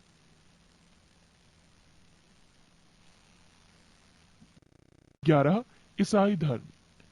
ईसाई धर्म के संस्थापक हैं ईसा मसीह। ईसाई धर्म का प्रमुख ग्रंथ है बाइबल। ईसा मसीह का जन्म जेरूसलम के निकट बैथलेहम नामक स्थान पर हुआ था। ईसा के जन्म दिवस को क्रिसमस के रूप में मनाया जाता है। ईसा मसीह के माता का नाम मैरी और पिता का नाम जोसेफ है। ईसा ने अपने जीवन के सर्वप्रथम 30 वर्ष एक बढ़ई के रूप में बेथलेहम के निकट नाजरेथ में बताए। ईसा मसीह के प्रथम दो शिष्य थे एंडूस एवं पीटर। ईसा मसीह को सूली पर रोमन गवर्नर पोंटियस ने चढ़ाया। ईसा मसीह को 33 ईस्वी पर सूली पर चढ़ाया। ईसाई धर्म का सबसे पवित्र चिन्ह क्रॉस है। ईसाई तृत्व में विश्वास रखते हैं। वो है ईश्वर पिता, ईश्वर पुत्र ईसा, ईश्वर पवित्र आत्मा। पारसी धर्म। पारसी धर्म के पैगंबर जरथुष्ट्र ईरानी थे। इनके शिक्षाओं का संकलन जेंद अवेस्ता नामक ग्रंथ में है, जो पारसियों का धार्मिक ग्रंथ है। इनकी मूल शिक्षा का सूत्र है सद्विचार, सद्वचन तथा सत्कार्य। इसके अनुयायी एक ईश्वर अहुर को मानते हैं। इस धर्म के अनुयायियों को अग्नि पूजक भी कहा जाता है। पृष्ठ 15। 12। मगध राज्य का उत्कर्ष। मगध के सबसे प्राचीन वंश के संस्थापक बृहद्रथ था। इसकी राजधानी गिरिब्रिज राजगृह थी। जरासंध बृहद्रथ का पुत्र था। हर्यक वंश के संस्थापक बिंबिसार मगध की गद्दी पर 544 ईसा पूर्व बौद्ध ग्रंथों के अनुसार में बैठा था। वो बौद्ध धर्मों का अनुयायी था। बिंबिसार ने ब्रह्मदत्त को हराकर अंग राज्य को मगध में मिला लिया। बिंबिसार ने राजगृह का निर्माण कर उसे अपनी राजधानी बनाया। बिंबिसार ने मगध पर करीब 52 वर्षों तक शासन किया। महात्मा बुद्ध की सेवा में बिंबिसार ने राजवैद्य जीवक को भेजा। अवंती के राजा प्रद्योत जब पांडु रोग से ग्रसित थे, उस समय भी बिंबिसार ने जीवक को उनकी सेवा सुश्रूषा के लिए भेजा था। बिंबिसार ने वैवाहिक संबंध स्थापित कर अपने साम्राज्य का विस्तार किया। इसने कौशल नरेश प्रसेनजित की बहन महाकौशला से, वैशाली के चेटक की पुत्री चेलना से तथा मद्र देश आधुनिक पंजाब की राजकुमारी क्षेमा से शादी की। बिंबिसार की हत्या उसके पुत्र अजातशत्रु ने कर दी और वो 493 ईसा पूर्व में मगध की गद्दी पर बैठा। अजातशत्रु का उपनाम कुर्णिक था। अजातशत्रु ने 32 वर्षों तक मगध पर शासन किया। अजातशत्रु प्रारंभ में जैन धर्म का अनुयायी था। अजातशत्रु के सुयोग्य मंत्री का नाम वर्षकार वरस्कार था। इसी की सहायता से अजातशत्रु ने वैशाली पर विजय प्राप्त की। अजातशत्रु की हत्या उसके पुत्र उदयन ने 461 ईसा पूर्व में कर दी और वो मगध की गद्दी पर बैठा। उदयन ने पाटलिग्राम की स्थापना की। उदयन भी जैन धर्म का अनुयायी था। हर्यक वंश का अंतिम राजा उदयन का पुत्र नागदशक था। नागदशक को उसके अमात्य शिशुनाग ने 412 ईस्वी में अपदस्थ करके मगध पर शिशुनाग वंश की स्थापना की। शिशुनाग ने अपनी राजधानी पाटलिपुत्र से हटाकर वैशाली में स्थापित की। शिशुनाग का उत्तराधिकारी कालाशोक पुनः राजधानी को पाटलिपुत्र ले गया। शिशुनाग वंश का अंतिम राजा नंदीवर्धन था। नंद वंश का संस्थापक महापदम नंद था। नंद वंश का अंतिम शासक घनानंद था। ये सिकंदर का समकालीन था। इसे चंद्रगुप्त मौर्य ने युद्ध में पराजित किया और मगध पर एक नए वंश मौर्य वंश की स्थापना की। 13। सिकंदर। सिकंदर का जन्म 356 ईसा पूर्व में हुआ। सिकंदर के पिता का नाम फिलिप था। फिलिप 359 ईसा पूर्व में मकदूनिया का शासक बना। इसकी हत्या 329 ईसा पूर्व में कर दी गई। सिकंदर अरस्तु का शिष्य था। सिकंदर ने भारत विजय का अभियान 326 ईसा पूर्व में प्रारंभ किया। सिकंदर का सेनापति सेल्यूकस निकेटर था। पृष्ठ 16। सिकंदर को पंजाब के शासक पोरस के साथ युद्ध करना पड़ा, जिसे हाइडेस्पीस के युद्ध या झेलम वितस्ता का युद्ध के नाम से जाना जाता है। सिकंदर की सेना ने व्यास नदी को पार करने से इनकार कर दिया। सिकंदर स्थल मार्ग द्वारा 325 ईसा पूर्व में भारत से लौटा। सिकंदर की मृत्यु 323 ईसा पूर्व में बेबीलोन में 33 वर्ष की अवस्था में हो गई। सिकंदर का जल सेनापति था निर्याकस। 14। मौर्य साम्राज्य। मौर्य वंश का संस्थापक चंद्रगुप्त मौर्य था। चंद्रगुप्त मौर्य का जन्म 345 ईसा पूर्व में हुआ था। घनानंद को हराने में चाणक्य ने चंद्रगुप्त मौर्य की मदद की थी, जो बाद में चंद्रगुप्त का प्रधानमंत्री बना। चाणक्य कौटिल्य या विष्णुगुप्त द्वारा लिखित पुस्तक है। अर्थशास्त्र है, जिसका संबंध राजनीति से है। चंद्रगुप्त मगध की राजगद्दी पर 322 ईसा पूर्व में बैठा। चंद्रगुप्त जैन धर्म का अनुयायी था। चंद्रगुप्त ने अपना अंतिम समय कर्नाटक के श्रवणबेलगोला नामक स्थान पर बिताया। चंद्रगुप्त ने 305 ईसा पूर्व में सेल्यूकस निकेटर को हराया।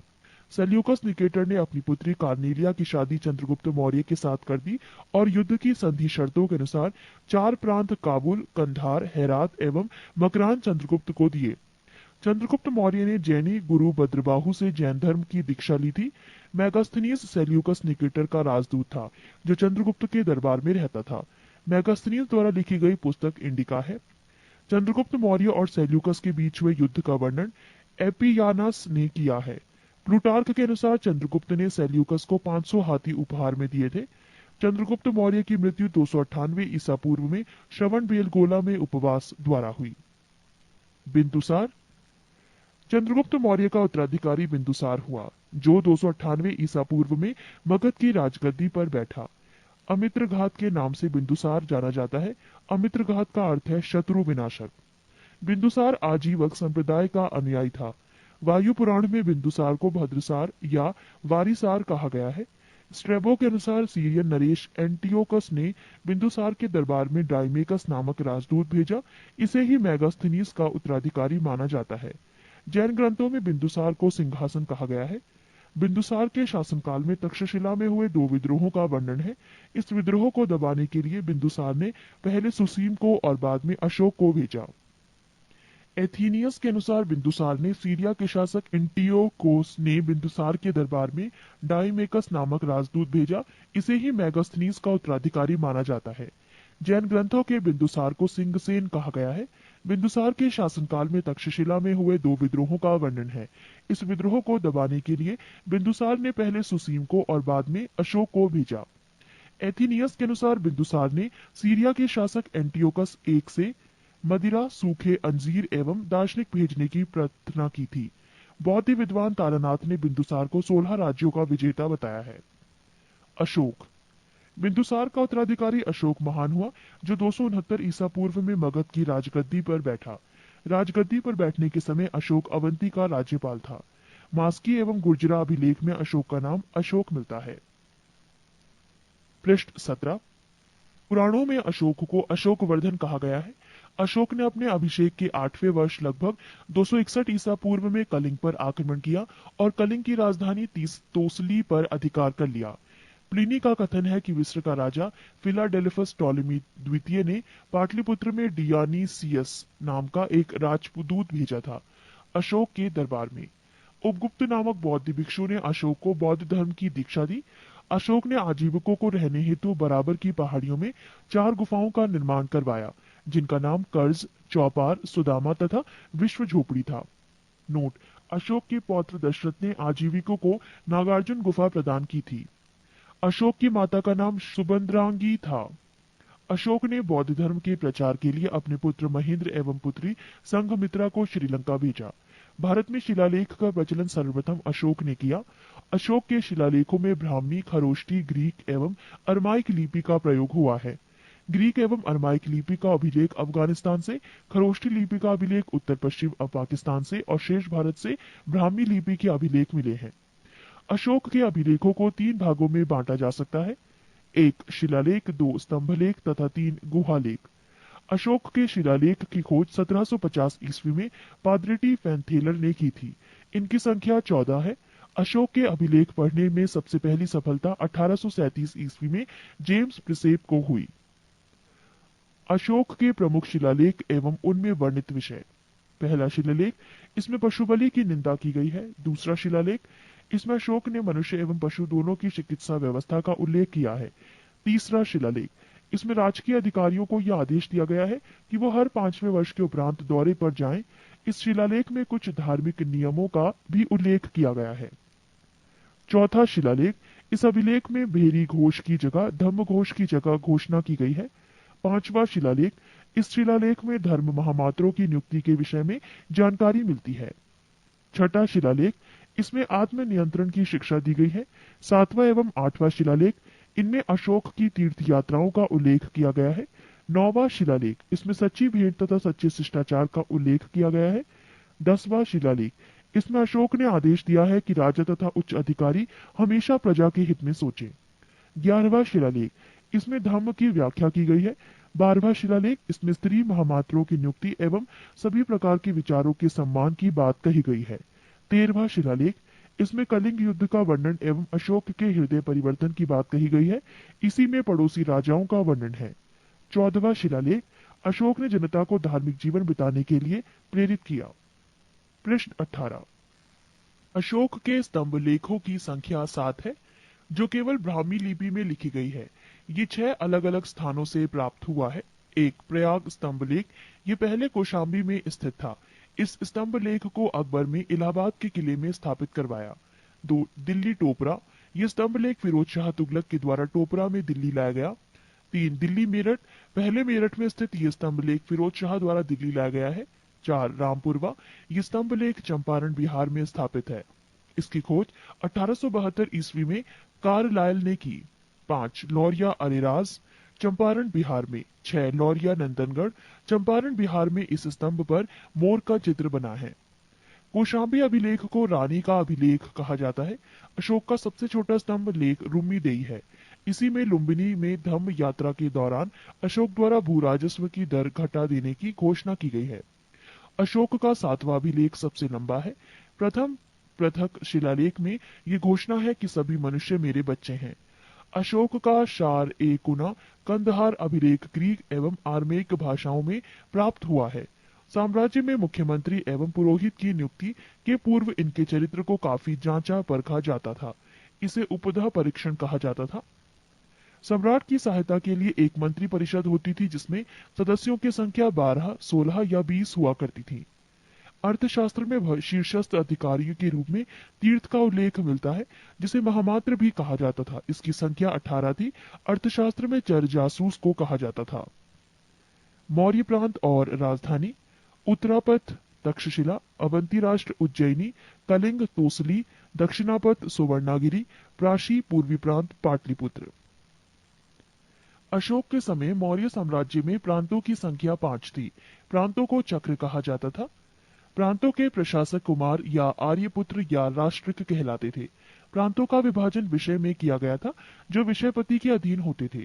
प्रशासन की सबसे छोटी इकाई ग्राम थी, जिसका मुखिया ग्रामीक कहलाता था। प्रशासकों में सबसे छोटा गोप था, जो 10 ग्रामों का शासन संभालता था। मेगास्थनीज के अनुसार नगर का प्रशासन 30 सदस्यों का एक मंडल करता था, जो 6 समितियों में विभाजित था। प्रत्येक समिति में 5 सदस्य होते थे। अर्थशास्त्र में वर्णित तीर्थ: 1 मंत्री प्रधानमंत्री, 2 पुरोहित धर्म एवं दान विभाग का प्रधान, 3 सेनापति सैन्य विभाग का प्रधान, 4 युवराज राजपुत्र, 5 द्यौवारिक राजकीय द्वार रक्षक, 6 अंतर्वैदिक अंतःपुर का अध्यक्ष, 7 समाहर्ता आर्य का संग्रहकर्ता, 8 सन्निधाता राजकीय कोष का अध्यक्ष, 9 प्रशास्ता कारगर का अध्यक्ष, 10 प्रदेष्ट्री कमिश्नर, 11 पौर नगर का कोतवाल, 12 व्यवहारिक प्रमुख न्यायाधीश, 13 नायक नगर रक्षा का अध्यक्ष, 14 कर्मांतिक उद्योगों एवं कारखानों का अध्यक्ष, 15 मंत्री परिषद अध्यक्ष, 16 दंडपाल सेना का सामान एकत्र करने वाला, 17 दुर्गपाल दुर्ग रक्षक, 18 अंतपाल सीमावर्ती दुर्ग का रक्षक। पृष्ठ 19। बिक्री कर के रूप में मूल्य का 10वां भाग वसूला जाता था। इसे बचाने वालों को मृत्युदंड दिया जाता था। मेगास्थनीज के अनुसार एग्रीनो मोई मार्ग निर्माण अधिकारी था। जस्टिन के अनुसार चंद्रगुप्त मौर्य की सेना में लगभग 50,000 अश्वारोही सैनिक, 9,000 हाथी एवं 8,000 रथ थे। प्लूटार्क या जस्टिन के अनुसार चंद्रगुप्त ने नंदों की पैदल सेना से 3 गुनी अधिक संख्या में अर्थात 60,000 आदमियों को लेकर संपूर्ण उत्तर भारत को रौंद डाला था। प्रशासनिक समिति एवं उसके कार्य: समिति और कार्य: प्रथम समिति कार्य उद्योग एवं शिल्प कार्य का निरीक्षण, द्वितीय समिति विदेशियों की देखरेख, तृतीय समिति जन्म मरण का विवरण रखना, चतुर्थ व्यापार एवं वाणिज्य की देखभाल, पंचम निम्रित वस्तुओं के विक्रय का निरीक्षण, षष्ठ बिक्री कर वसूल करना। युद्ध क्षेत्र में सेना का नेतृत्व करने वाला अधिकारी नायक कहलाता था। सैन्य विभाग का सबसे बड़ा अधिकारी सेनापति होता था। मेगास्थनीज के अनुसार मौर्य सेना का रखरखाव 5 सदस्यीय 6 समितियां करती थी। मौर्य प्रशासन ने गुप्तचर विभाग महामात्य सर्प नामक अमात्य के अधीन था। अर्थशास्त्र में गुप्तचर को गूढ़ पुरुष कहा गया है तथा एक ही स्थान पर रहकर कार्य करने वाले गुप्तचर को संस्था कहा जाता था। एक स्थान से दूसरे स्थान पर भ्रमण करके कार्य करने वाले गुप्तचर को संचार कहा जाता था। अशोक के समय जनपदीय न्यायालय के न्यायाधीश को राजुक कहा जाता था। सरकारी भूमि को सीता भूमि कहा जाता था। बिना वर्षा के अच्छी खेती होने वाली को अदेव मात्र कहा जाता था। मेगास्थनीज ने भारतीय समाज को 7 वर्गों में विभाजित किया है। 1 दार्शनिक, 2 किसान, 3 अहीर, 4 कारीगर, 5 सैनिक, 6 निरीक्षक एवं 7 सभासद। स्वतंत्र वैश्यावृत्ति को अपनाने वाली महिला रूपा जीवा कहलाती थी। नंद वंश के विनाश करने में चंद्रगुप्त मौर्य ने कश्मीर के राजा प्रवर्तक से सहायता प्राप्त की थी।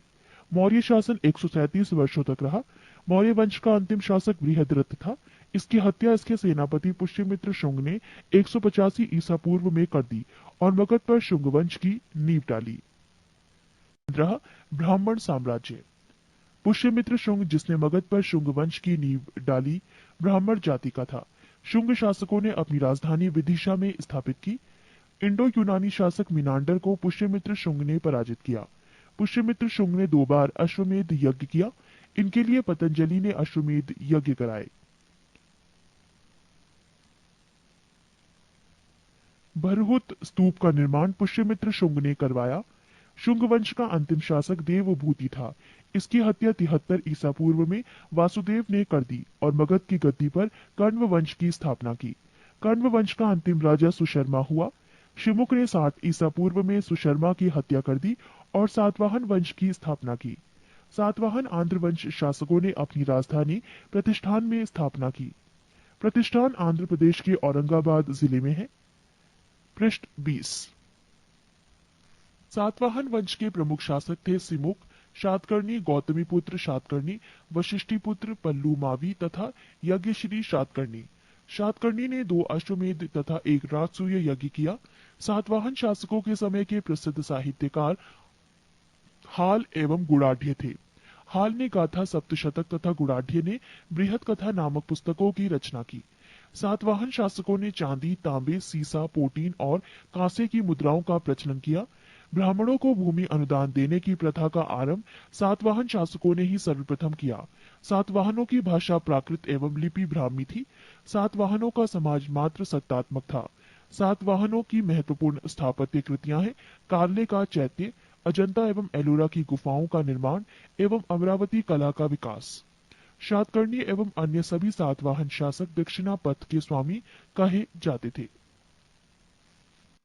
16 भारत के यवन राज्य।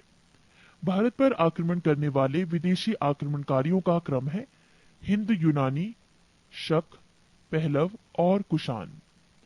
सेल्यूकस के द्वारा स्थापित पश्चिमी तथा मध्य एशिया के विशाल साम्राज्य को इसके उत्तराधिकारी एंटिओकस प्रथम ने अक्षुण्ण बनाए रखा। एंटिओकस द्वितीय के शासनकाल में विद्रोह के फलस्वरूप उसके अनेक प्रांत स्वतंत्र हो गए। बैक्ट्रिया के विद्रोह का नेतृत्व डियोडोटस प्रथम ने किया था। बैक्ट्रिया पर डियोडोटस प्रथम के साथ इन राजाओं ने क्रमशः शासन किया। डियोडोटस द्वितीय, यूथिडेमस, डेमेट्रियस प्रथम के साथ इन राजाओं ने क्रमशः शासन किया। डियोडोटस द्वितीय, यूथिडेमस, डेमेट्रियस, मिनेंडर, यूक्रेटाइटस, एंटीआलकीडस तथा हर्मिक्स। भारत पर सबसे पहले आक्रमण बैक्ट्रिया के शासन डेमेट्रियस ने किया। इसने 190 ईसा पूर्व में भारत पर आक्रमण कर अफगानिस्तान, पंजाब एवं सिंध के बहुत बड़े भाग पर अधिकार कर लिया। इसने शाकल को अपनी राजधानी बनाया। इसे ही हिंद यूनानी या बैक्ट्रियाई यूनानी कहा गया। हिंद यूनानी शासकों में सबसे अधिक विख्यात मिनांडर 165 से 145 ईसा पूर्व में हुआ। इसकी राजधानी शाकल आधुनिक सियालकोट शिक्षा का प्रमुख केंद्र था। मिनांडर ने नागसेन नागार्जुन से बौद्ध धर्म की दीक्षा ली। मिनांडर के प्रश्न एवं नागसेन द्वारा दिए गए उत्तर एक पुस्तक के रूप में संग्रहित है, जिसका नाम मिलिंद पन्हो अर्थात मिलिंद के प्रश्न या मिलिंद प्रश्न है। हिंदी यूनानी भारत के पहले शासक हुए जिनकी जारी किए गए सिक्कों के बारे में निश्चित रूप से कहा जा सकता है कि सिक्के किन किन राजाओं के हैं। भारत में सबसे पहले हिंदू यूनानियों ने ही सोने के सिक्के जारी किए। हिंदू यूनानी शासकों ने भारत के पश्चिमोत्तर सीमा प्रांत में यूनान की प्राचीन कला चलाई, जिसे हेलेनिस्टिक आर्ट कहते हैं। भारत में गंधार कला इसका उत्तम उदाहरण है। 17 शक। यूनानियों के बाद शक आए। शकों की 5 शाखाएं थी और हर बार शाखा की राजधानी भारत और अफगानिस्तान में अलग अलग भागों में थी। पहली शाखा ने अफगानिस्तान, दूसरी शाखा ने पंजाब यानी राजधानी तक्षशिला, तीसरी शाखा ने मथुरा, चौथी शाखा ने पश्चिमी भारत एवं 5वीं शाखा ने ऊपरी दक्कन पर प्रभुत्व स्थापित किया। शक मूलतः मध्य एशिया के निवासी थे और चरागाह की खोज में भारत आए। 58 ईस्वी पूर्व में उज्जैन के एक स्थानीय राजा ने शकों को पराजित करके बाहर खदेड़ दिया और विक्रमादित्य की उपाधि धारण की। पृष्ठ 21। शकों पर विजय के उपलक्ष्य में 57 ईसा पूर्व से एक नया संवत विक्रम संवत के नाम से प्रारंभ हुआ। उसी समय से विक्रमादित्य एक लोकप्रिय उपाधि बन गई, जिसकी संख्या भारतीय इतिहास में 14 तक पहुंच गई। गुप्त सम्राट चंद्रगुप्त द्वितीय सबसे अधिक विख्यात विक्रमादित्य था। शकों की अन्य शाखाओं की तुलना में दक्षिण भारत में प्रभुत्व स्थापित करने वाली शाखा ने सबसे लंबे अरसे तक शासन किया, लगभग 4 शताब्दी तक। गुजरात में चल रहे समुद्री व्यापार से ये शाखा काफी लाभान्वित हुई और भारी संख्या में चांदी के सिक्के जारी किए। शकों का सबसे प्रतापी शासक रुद्रदामन प्रथम था, जिसका शासन 130 से 150 ईस्वी गुजरात के बड़े भाग पर था। इसने काठियावाड़ को अर्ध शुष्क सुदर्शन झील मौर्य द्वारा निर्मित का जीर्णोद्वार किया। रुद्रदामन संस्कृत का बड़ा प्रेमी था। उसने ही सबसे बड़े विशुद्ध संस्कृत भाषा में लंबा अभिलेख गिरनार अभिलेख जारी किया। इसके पहले के सभी अभिलेख प्राकृत भाषा में रचित थे। भारत में शक राजा अपने को क्षत्रप कहते थे। 18 कुषाण। पहलव के बाद कुषाण आए, जो यूची एवं तोखरी भी कहलाते हैं। यूची नामक एक कबीला 5 कुलों में बट गया था। उन्हीं में से एक कुल के थे कुषाण। कुषाण वंश के संस्थापक कुजूल कड़फिसेस था। इस वंश का सबसे प्रतापी राजा कनिष्क था। इनकी राजधानी पुरुषपुर या पेशावर थी। कुषाणों की द्वितीय राजधानी मथुरा थी। कनिष्क ने 78 ईस्वी गद्दी पर बैठने के समय में एक संवत चलाया, जो शक संवत कहलाता है, जिसे भारत सरकार द्वारा प्रयोग में लाया जाता है। बौद्ध धर्म की चौथी बौद्ध संगीति कनिष्क के शासनकाल में कुंडल वन कश्मीर में प्रसिद्ध बौद्ध विद्वान वसुमित्र की अध्यक्षता में हुई। कनिष्क बौद्ध धर्म के महायान संप्रदाय का अनुयायी था। आरंभिक कुषाण शासकों ने भारी संख्या में स्वर्ण मुद्राएं जारी की, जिनकी शुद्धता गुप्त काल की स्वर्ण मुद्राओं से उत्कृष्ट है। कनिष्क का राज्य वैद्य आयुर्वेद का विख्यात विद्वान चरक था, जिसने चरक संहिता की रचना की। महाविभाष सूत्र के रचनाकार वसुमित्र है। इसे ही बौद्ध धर्म का विश्वकोश कहा जाता है। कनिष्क के राजकवि अश्वघोष ने बौद्धियों का रामायण बुद्ध चरित्र की रचना की। वसुमित्र, पाशव, नागार्जुन, महाचेत और संघर्षा भी कनिष्क के दरबार की विभूति थे। भारत का आइंस्टीन नागार्जुन को कहा जाता है। इनकी पुस्तक माध्यमिक सूत्र, इस पुस्तक में नागार्जुन ने सापेक्षता का सिद्धांत प्रस्तुत किया था। है कनिष्क की मृत्यु 102 ईस्वी में हो गई। कुषाण वंश का अंतिम शासक वासुदेव था। गंधार शैली एवं मथुरा शैली का विकास कनिष्क के शासनकाल में हुआ था। रेशम मार्ग पर नियंत्रण रखने वाले शासकों में सबसे प्रसिद्ध कुषाण थे। नोट: रेशम बनाने का तकनीक का आविष्कार का सबसे पहले चीन में हुआ था। 19 गुप्त साम्राज्य। गुप्त साम्राज्य का उदय 3री शताब्दी के अंत में प्रयाग के निकट कौशाम्बी में हुआ। गुप्त वंश का संस्थापक श्रीगुप्त 240 से 280 ईस्वी था। श्रीगुप्त का उत्तराधिकारी घटोत्कच 280 से 220 ईस्वी में हुआ। गुप्त वंश का प्रथम महान सम्राट चंद्रगुप्त प्रथम था।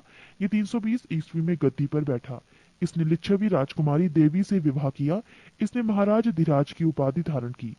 गुप्त संवत 319 से 320 ईस्वी की शुरुआत चंद्रगुप्त प्रथम ने की।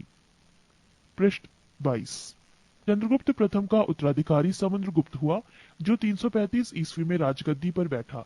इसने आर्यव्रत के 9 शासकों और दक्षिणाव्रत के 12 शासकों को पराजित किया। इन्हीं विजयों के कारण इसे भारत का नेपोलियन कहा जाता है। समुद्रगुप्त का दरबारी कवि हरिशेन था, जिसने इलाहाबाद प्रशस्ति लेख की रचना की। समुद्रगुप्त विष्णु का उपासक था। समुद्रगुप्त ने अश्वमेध कर्ता की उपाधि धारण की। समुद्रगुप्त संगीत प्रेमी था। ऐसा अनुमान उसके सिक्कों पर उसे वीणा वादन करते हुए दिखाया जाने से लगाया गया है। समुद्रगुप्त ने विक्रमांक की उपाधि धारण की थी। इसे कविराज भी कहा जाता था। समुद्रगुप्त का उत्तराधिकारी चंद्रगुप्त द्वितीय हुआ, जो 380 ईस्वी में राजगद्दी पर बैठा। चंद्रगुप्त द्वितीय के शासनकाल में चीनी बौद्ध यात्री फाहियान भारत आया। शकों पर विजय के उपलक्ष्य में चंद्रगुप्त द्वितीय ने चांदी के सिक्के चलाए। चंद्रगुप्त द्वितीय का उत्तराधिकारी कुमारगुप्त प्रथम या गोविंद गुप्त 415 ईस्वी से 454 ईस्वी पे हुआ। नालंदा विश्वविद्यालय की स्थापना कुमारगुप्त ने की थी। कुमारगुप्त प्रथम का उत्तराधिकारी स्कंदगुप्त 455 से 467 ईस्वी में हुआ। स्कंदगुप्त ने गिरनार पर्वत पर स्थित सुदर्शन झील का पुनरुद्धार किया। स्कंदगुप्त ने पाणदत्त को सौराष्ट्र का गवर्नर नियुक्त किया। स्कंदगुप्त के शासनकाल में ही हुणों का आक्रमण शुरू हो गया। अंतिम गुप्त शासक भानुगुप्त था। गुप्त साम्राज्य की सबसे बड़ी प्रादेशिक इकाई देश थी, जिसके शासक को गोप्ता कहा जाता था। एक दूसरी प्रादेशिक इकाई भूक्ति थी, जिसके शासक ऊपरी कहलाते थे। भूक्ति के नीचे विषय नामक प्रशासनिक इकाई होती थी, जिसके प्रमुख विषयपति कहलाते थे। पुलिस विभाग का मुख्य अधिकारी दंड पाशिक कहलाता था। पुलिस विभाग के साधारण कर्मचारियों को चाट एवं भाट कहा जाता था। प्रशासन की सबसे छोटी इकाई ग्राम थी। ग्राम का प्रशासन ग्राम सभा द्वारा संचालित होता। ग्राम सभा का मुखिया ग्रामीक कहलाता था एवं अन्य सदस्य मेहत्तर कहलाते थे। ग्राम समूहों की छोटी इकाई को पीठ कहा जाता था। गुप्त शासक कुमारगुप्त के दामोदरपुर ताम्रपुत्र में भूमि बिक्री संबंधी अधिकारियों के क्रियाकलापों का उल्लेख है। भू राजस्व कुल उत्पादन का 1/4 भाग से 1/6 भाग हुआ करता था। आर्थिक उपयोगिता के आधार पर निम्न प्रकार की भूमि थी: 1 क्षेत्र कृषि करने योग्य भूमि, 2 वास्तु वास करने योग्य भूमि, 3 चरागाह भूमि पशुओं के चारा योग्य भूमि, 4 खिल्य ऐसी भूमि जो जोतने योग्य नहीं होती थी, 5 अपृहत ऐसी भूमि जो जंगली होती थी। सिंचाई के लिए रहट या घंटी यंत्र का प्रयोग होता था। श्रेणी के प्रधान को ज्येष्ठक कहा जाता था। गुप्त काल में उज्जैन सर्वाधिक महत्वपूर्ण व्यापारिक केंद्र था। गुप्त राजाओं ने सर्वाधिक स्वर्ण मुद्राएं जारी की। इनकी स्वर्ण मुद्राओं को अभिलेखों में दीनार कहा गया है। पृष्ठ 23। कायस्थों का सर्वप्रथम वर्णन याज्ञवल्क्य स्मृति में मिलता है। जाति के रूप में कायस्थों का सर्वप्रथम वर्णन औशनम स्मृति में मिलता है। विंध्य जंगल में शबर जाति के लोग अपने देवताओं को मनुष्य का मांस चढ़ाते थे। पहली बार किसी के सती होने का प्रमाण 510 ईस्वी के भानुगुप्त के एरण अभिलेख से मिलता है, जिसमें किसी भोजराज की मृत्यु पर उसकी पत्नी के सती होने का उल्लेख है। गुप्त काल में वैश्यवृत्ति करने वाली महिलाओं को गढ़िका कहा जाता था। वृद्ध वैश्याओं को कुटनी कहा जाता था। गुप्त सम्राट वैष्णव धर्म के अनुयायी थे तथा उन्होंने इसे राजधर्म बनाया था। विष्णु का वाहन गरुण गुप्तों का राज चिन्ह था। गुप्त काल में वैष्णव धर्म संबंधी सबसे महत्वपूर्ण अवशेष देवगढ़ झांसी का दशावतार मंदिर है। अजंता में निर्मित कुल 29 गुफाओं में वर्तमान में केवल 6 ही शेष हैं, जिनमें गुफा संख्या 16 एवं 17 ही गुप्तकालीन है। इसमें गुफा संख्या 16 में उत्कीर्ण मरणासन राजकुमारी का चित्र प्रशंसनीय है। गुप्ता संख्या 17 के चित्र का चित्रशाला कहा गया है। इस चित्रशाला में बुद्ध के जन्म, जीवन, महाभिनिष्क्रमण एवं महापरिनिर्वाण की घटनाओं से संबंधित चित्र उद्धृत किए गए हैं। अजंता की गुफाएं बौद्ध धर्म की महायान शाखा से संबंधित है। गुप्त काल में निर्मित अन्य गुफा बाघ की गुफा है, जो ग्वालियर के समीप बाघ नामक स्थान पर विंध्य पर्वत को काटकर बनाई गई थी। चंद्रगुप्त द्वितीय के शासनकाल में संस्कृत भाषा का सबसे प्रसिद्ध कवि कालिदास थे। चंद्रगुप्त द्वितीय के दरबार में रहने वाला आयुर्वेद आचार्य धनवंतरी थे। गुप्त काल में विष्णु शर्मा द्वारा लिखित पंचतंत्र संस्कृत को संसार का सर्वाधिक प्रचलित ग्रंथ माना जाता है। बाइबल के बाद इसका स्थान दूसरा है। इसे 5 भागों में बांटा गया है: 1 मित्रभेद, 2 मित्र लाभ, 3 संधि विग्रह, 4 लब्ध प्रणाश, 5 अपरीक्षा कारित्व। आर्यभट्ट ने आर्यभट्टियम एवं सूर्य सिद्धांत नामक ग्रंथ लिखे। इसी ने सर्वप्रथम बताया कि पृथ्वी सूर्य के चारों ओर घूमती है। चंद्रगुप्त द्वितीय के दरबार में रहने वाले कुछ प्रमुख विद्वान थे: आर्यभट्ट, वराहमिहिर, धन्वंतरी, ब्रह्मगुप्त आदि। पुराणों की वर्तमान रूप में रचना गुप्त काल में हुई। इसमें ऐतिहासिक परंपराओं का उल्लेख है। गुप्त काल में चांदी के सिक्कों को रुपया का कहा जाता था। याज्ञवल्क्य, नारद, कात्यायन एवं बृहस्पति स्मृतियों की रचना गुप्त काल में ही हुई। मंदिर बनाने की कला का जन्म गुप्त काल में ही हुआ। सांस्कृतिक उपलब्धियों के कारण गुप्त काल को भारतीय इतिहास का स्वर्ण युग कहा जाता है। गुप्तकालीन प्रसिद्ध मंदिर: विष्णु मंदिर, तिगवा, जबलपुर, मध्य प्रदेश। शिव मंदिर, भूमरा, नागौदा, मध्य प्रदेश। पार्वती मंदिर, नैना कुठार, मध्य प्रदेश। दशावतार मंदिर, देवगढ़, झांसी, उत्तर प्रदेश। शिव मंदिर, खो, नागौद, मध्य प्रदेश। भीतर गांव मंदिर यानी लक्ष्मण मंदिर, ईंटों द्वारा निर्मित, भीतर गांव, कानपुर, उत्तर प्रदेश। 20 पुष्यभूति वंश या वर्धन वंश: गुप्त वंश के पतन के बाद जिन नए राजवंशों का उद्भव हुआ, उनमें मैत्रक, मौखरी, पुष्यभूति, परवर्ती गुप्त और गौड़ प्रमुख हैं। इन राजवंशों में पुष्यभूति वंश के शासकों ने सबसे विशाल साम्राज्य स्थापित किया। पृष्ठ 24। पुष्यभूति वंश के संस्थापक पुष्यभूति था। इनकी राजधानी थानेश्वर हरियाणा प्रांत के करनाल जिले में स्थित वर्तमान थानेसर नामक स्थान थी। प्रभाकर वर्धन इस वंश की स्वतंत्रता का जन्मदाता था तथा प्रथम प्रभावशाली शासक था, जिसने परम भट्टारक और महाराजा धीराज जैसी सम्मानजनक उपाधियां धारण की। प्रभाकर वर्धन की पत्नी यशोमती से दो पुत्र राज्यवर्धन और हर्षवर्धन तथा एक कन्या राज्यश्री उत्पन्न हुई। राज्यश्री का विवाह कन्नौज के मौखरी राजा गृहवर्मा के साथ हुआ। मालवा के शासक देवगुप्त ने गृहवर्मा की हत्या कर दी और राज्यश्री को बंदी बनाकर कारागार में डाल दिया। राज्यवर्धन ने देवगुप्त को मार डाला, परंतु देवगुप्त के मित्र गौड़ नरेश शशांक ने धोखा देकर राज्यवर्धन की हत्या कर दी।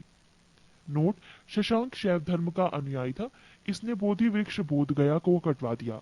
राज्यवर्धन की मृत्यु के बाद 606 ईस्वी में 16 वर्ष की अवस्था में हर्षवर्धन थानेश्वर की गद्दी पर बैठा। हर्ष को शिलादित्य के नाम से भी जाना जाता था। इसने परम भट्टारक नरेश की उपाधि धारण की थी।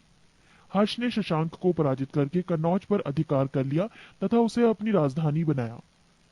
हर्ष और पुलकेशिन द्वितीय के बीच नर्मदा नदी के तट पर युद्ध हुआ, जिसमें हर्ष की पराजय हुई। चीनी यात्री हुएनसांग हर्षवर्धन के शासनकाल में भारत आया। नोट: हुएनसांग को यात्रियों में राजकुमार, नीति का पंडित एवं वर्तमान शाक्यमुनि कहा जाता है। वो नालंदा विश्वविद्यालय में पढ़ने एवं बौद्ध ग्रंथ संग्रह करने के उद्देश्य से भारत आया था। हर्ष 641 ईस्वी में अपने दूत चीन भेजे तथा 643 ईस्वी एवं 645 ईस्वी में दो चीनी दूत उसके दरबार में आए। हर्ष ने कश्मीर के शासक से बुद्ध के दंत अवशेष बलपूर्वक प्राप्त किए। हर्ष के पूर्वज भगवान शिव और सूर्य के अनन्य उपासक थे। प्रारंभ में हर्ष भी अपने कुल देवता शिव का परम भक्त था। चीनी यात्री हुएनसांग से मिलने के बाद उसने बौद्ध धर्म की महायान शाखा को राज्यश्रेय प्रदान किया तथा वो पूर्ण बौद्ध बन गया। हर्ष के समय में नालंदा महाविहार महायान बौद्ध धर्म की शिक्षा का प्रधान केंद्र था। हर्ष के समय में प्रयाग में प्रति 5वें वर्ष एक समारोह आयोजित किया जाता था, जिसे महामोक्ष परिषद कहा जाता था। हुएनसांग स्वयं छठे समारोह में सम्मिलित हुआ। बाणभट्ट हर्ष के दरबारी कवि थे। उन्होंने हर्षचरित्र एवं कादंबरी की रचना की। प्रियदर्शिका, रत्नावली तथा नागानंद नामक 3 संस्कृत नाटक ग्रंथों की रचना हर्ष ने की थी। कहा जाता है कि धावक नामक कवि ने हर्ष से पुरस्कार लेकर उसके नाम से ये तीनों नाटक लिख दिए। हर्ष को भारत का अंतिम हिंदू सम्राट कहा गया, लेकिन वह तो न कट्टर हिंदू था और न ही सारे देश का शासक ही। हर्ष के अधीनस्थ शासक महाराज अथवा महासामंत कहे जाते थे। हर्ष के मंत्री परिषद के मंत्री को सचिव या अमात्य कहा जाता था। प्रशासन की सुविधा के लिए हर्ष का साम्राज्य कई प्रांतों में विभाजित था। प्रांत को भुक्ति कहा जाता था। प्रत्येक भुक्ति का शासक राजस्थानीय, उपारिक या राष्ट्रीय कहलाता था। नोट: हर्षचरित्र में प्रांतीय शासक के लिए लोकपाल शब्द आया है। भुक्ति का विभाजन जिलों में हुआ था। जिले की संज्ञा थी विषय, जिसका प्रधान विषयपति होता था। विषय के अंतर्गत कई पाठक आधुनिक तहसील होते थे। ग्राम शासन की सबसे छोटी इकाई थी ग्राम शासन का प्रधान ग्रामाक्ष पटलिक कहा जाता था। पृष्ठ 25। पुलिस कर्मियों को चाट या भाट कहा जा गया है। दंडपाशिक तथा दांडिक पुलिस विभाग के अधिकारी होते थे। अश्व सेना के अधिकारियों को बृहदेश्वर, पैदल सेना के अधिकारियों को बलाधिकृत या महाबलाधिकृत कहा जाता था। हर्षचरित में सिंचाई के साधन के रूप में तुलायंत्र जल पंप का उल्लेख मिलता है। हर्ष के समय मथुरा सूती वस्त्रों के निर्माण के लिए प्रसिद्ध था। हर्षचरित के अनुसार हर्ष की मंत्री परिषद: भंडी प्रधान सचिव, सिंहनाद प्रधान सेनापति, कुंतल अश्वसेना का प्रधान, स्कंदगुप्त गज सेना का प्रमुख। 21 दक्षिण भारत के प्रमुख राजवंश। 1 पल्लव वंश। पल्लव वंश का संस्थापक सिंह विष्णु 575 से 600 ईस्वी पर था। इसकी राजधानी कांची, तमिलनाडु में कांचीपुरम थी। वो वैष्णव धर्म का अनुयायी था। किराता अर्जुनियम के लेखक भारवी सिंह विष्णु के दरबार में रहते थे। पल्लव वंश के प्रमुख शासक हुए क्रमशः महेंद्र वर्मन प्रथम 600 से 630 ईस्वी, नरसिंह वर्मन प्रथम 630 से 668 ईस्वी, महेंद्र वर्मन द्वितीय 668 से 670, परमेश्वर वर्मन प्रथम 670 से 680 ईस्वी, नरसिंह वर्मन द्वितीय 704 से 728, नंदी वर्मन द्वितीय 731 से 795। पल्लव वंश का अंतिम शासक अपराजित 879 से 897 ईस्वी हुआ। मतविलास प्रहसन की रचना महेंद्र वर्मन ने की थी। महाबलीपुरम के एकाश्रम मंदिर, जिन्हें रथ कहा गया है, का निर्माण पल्लव राजा नरसिंह वर्मन प्रथम के द्वारा करवाया गया था। रथ मंदिरों में सबसे छोटा द्रौपदी रथ है, जिसमें किसी प्रकार का अलंकरण नहीं मिलता है। वातपी कोंड की उपाधि नरसिंह वर्मन प्रथम ने धारण की थी। अरबों के आक्रमण के समय पल्लवों का शासक नरसिंह वर्मन द्वितीय था। उसने राजसिंह राजाओं में सिंह, आगम प्रिय शासकों का प्रेमी और शंकर भक्त शिव का उपासक की उपाधियां धारण की। उसने कांची के कैलाश मंदिर का निर्माण करवाया, जिसे राज सिद्धेश्वर मंदिर भी कहा जाता है। इसी मंदिर के निर्माण से द्रविड़ स्थापत्य कला की शुरुआत हुई। महाबलीपुरम में शोर मंदिर। दशकुमार चरित के लेखक दंडी नरसिंह वर्मन द्वितीय के दरबार में रहते थे। कांची के मुक्तेश्वर मंदिर तथा वैकुंठ पेरुमाल मंदिर का निर्माण नंदीवर्मन द्वितीय ने करवाया। प्रसिद्ध वैष्णव संत तिरुमंगई अलवार नंदीवर्मन द्वितीय के समकालीन थे। राष्ट्रकूट। राष्ट्रकूट राजवंश का संस्थापक दंतिदुर्ग 752 ईस्वी था। इसकी राजधानी मणिकर या मान्यखेत वर्तमान मालखेड़ शोलापुर के निकट थी। राष्ट्रकूट वंश के प्रमुख शासक थे कृष्ण प्रथम, ध्रुव गोविंद तृतीय, अमोघ वर्ष कृष्ण द्वितीय, इंद्र तृतीय एवं कृष्ण तृतीय। एलोरा के प्रसिद्ध कैलाश मंदिर का निर्माण कृष्ण प्रथम ने करवाया था। ध्रुव राष्ट्रकूट वंश का पहला शासक था, जिसने कन्नौज पर अधिकार करने हेतु त्रिपक्षीय संघर्ष में भाग लिया और प्रतिहार नरेश वत्सराज एवं पाल नरेश धर्मपाल को पराजित किया। ध्रुव को धारावश भी कहा जाता था। गोविंद तृतीय ने त्रिपक्षीय संघर्ष में भाग लेकर चक्रा युद्ध एवं उसके संरक्षक धर्मपाल तथा प्रतिहार वंश के शासक नागभट्ट द्वितीय को पराजित किया। पृष्ठ 26। पल्लव, पांड्य, केरल एवं गंग शासकों के संघ को गोविंद तृतीय ने स्पष्ट नष्ट किया। अमोघ वर्ष जैन धर्म का अनुयायी था। इसने कन्नड़ में कविराज मार्ग की रचना की। आदि पुराण के रचनाकार जिनसेन, गणितासार संग्रह के लेखक महावीराचार्य एवं अमोघ वृत्ति के लेखक सक्तायना अमोघ वर्ष के दरबार में रहते थे। अमोघ वर्ष ने तुंगभद्रा नदी में जल समाधि लेकर अपने जीवन का अंत किया। इंद्र तृतीय के शासनकाल में अरब निवासी अल मसूदी भारत आया। इसने तत्कालीन राष्ट्रकूट शासकों को भारत का सर्वश्रेष्ठ शासक कहा। राष्ट्रकूट वंश का अंतिम महान शासक कृष्ण तृतीय था। इसी के दरबार में कन्नड़ भाषा के कवि पोन्न रहते थे, जिन्होंने शांति पुराण की रचना की। कल्याणी के चालुक्य तैलप द्वितीय ने 973 ईस्वी में कर्क को हराकर राष्ट्रकूट राज्य पर अपना अधिकार कर लिया और कल्याणी के चालुक्य वंश की नींव डाली। एलोरा एवं एलिफेंटा महाराष्ट्र गुहा मंदिर का निर्माण राष्ट्रकूटों के समय ही हुआ। एलोरा में 34 शैलकृत गुफाएं हैं। इसमें 1 से 12 तक बौद्धों, 13 से 29 तक हिंदुओं एवं 30 से 34 तक जैनों की गुफाएं हैं। राष्ट्रकूट शैव, वैष्णव, शाक्त संप्रदायों के साथ साथ जैन धर्म के भी उपासक थे। राष्ट्रकूटों ने अपने राज्यों में मुसलमान व्यापारियों को बसने तथा इस्लाम के प्रचार की स्वीकृति दी थी। चालुक्य वंश, कल्याणी। कल्याणी के चालुक्य वंश की स्थापना तैलप द्वितीय ने की थी। राजधानी मान्यखेट। चालुक्य वंश कल्याणी के प्रमुख शासक हुए तैलप प्रथम, तैलप द्वितीय, विक्रमाद्वितीय, जयसिंह, सोमेश्वर, सोमेश्वर द्वितीय, विक्रमाद्वितीय 6, सोमेश्वर तृतीय एवं तैलप तृतीय। सोमेश्वर प्रथम ने मान्यखेत से राजधानी हटाकर कल्याणी कर्नाटक को बनाया। इस वंश का सबसे प्रतापी शासक विक्रमादित्य षष्ठ था। बिल्हड़ एवं विज्ञानेश्वर विक्रमादित्य षष्ठ के दरबार में ही रहते थे। मिताक्षरा हिंदू विधि ग्रंथ याज्ञवल्क्य स्मृति पर व्याख्या नामक ग्रंथ की रचना महाविधिवेत्ता विज्ञानेश्वर ने की थी। विक्रमांक देव चरित की रचना बिल्हड़ ने की थी। इसमें विक्रमादित्य षष्ठ के जीवन पर प्रकाश डाला गया है। चालुक्य वंश, वातापी। जयसिंह ने वातापी के चालुक्य वंश की स्थापना की, जिसकी राजधानी वातापी बीजापुर के निकट थी। इस वंश के प्रमुख शासक थे पुलकेशन प्रथम, कीर्तिवर्मन, पुलकेशन द्वितीय, विक्रमादित्य, विनयादित्य एवं विजयादित्य। इनमें सबसे प्रतापी राजा पुलकेशन द्वितीय था। महाकुंड स्तंभ लेख से प्रमाणित होता है कि पुलकेशन द्वितीय बहु सवर्ण एवं अग्निष्ठोम यज्ञ संपन्न करवाया था। जिनेन्द्र का मेघुती मंदिर पुलकेशन द्वितीय ने बनवाया था। पुलकेशन द्वितीय ने हर्षवर्धन को हराकर परमेश्वर की उपाधि धारण की थी। इसने दक्षिणापथेश्वर की उपाधि भी धारण की थी। पल्लव वंशी शासक नरसिंह वर्मन प्रथम ने पुलकेशन द्वितीय को लगभग 642 ईस्वी में परास्त किया और उसकी राजधानी बादामी पर अधिकार कर लिया। संभवतः इसी युद्ध में पुलकेशन द्वितीय मारा गया।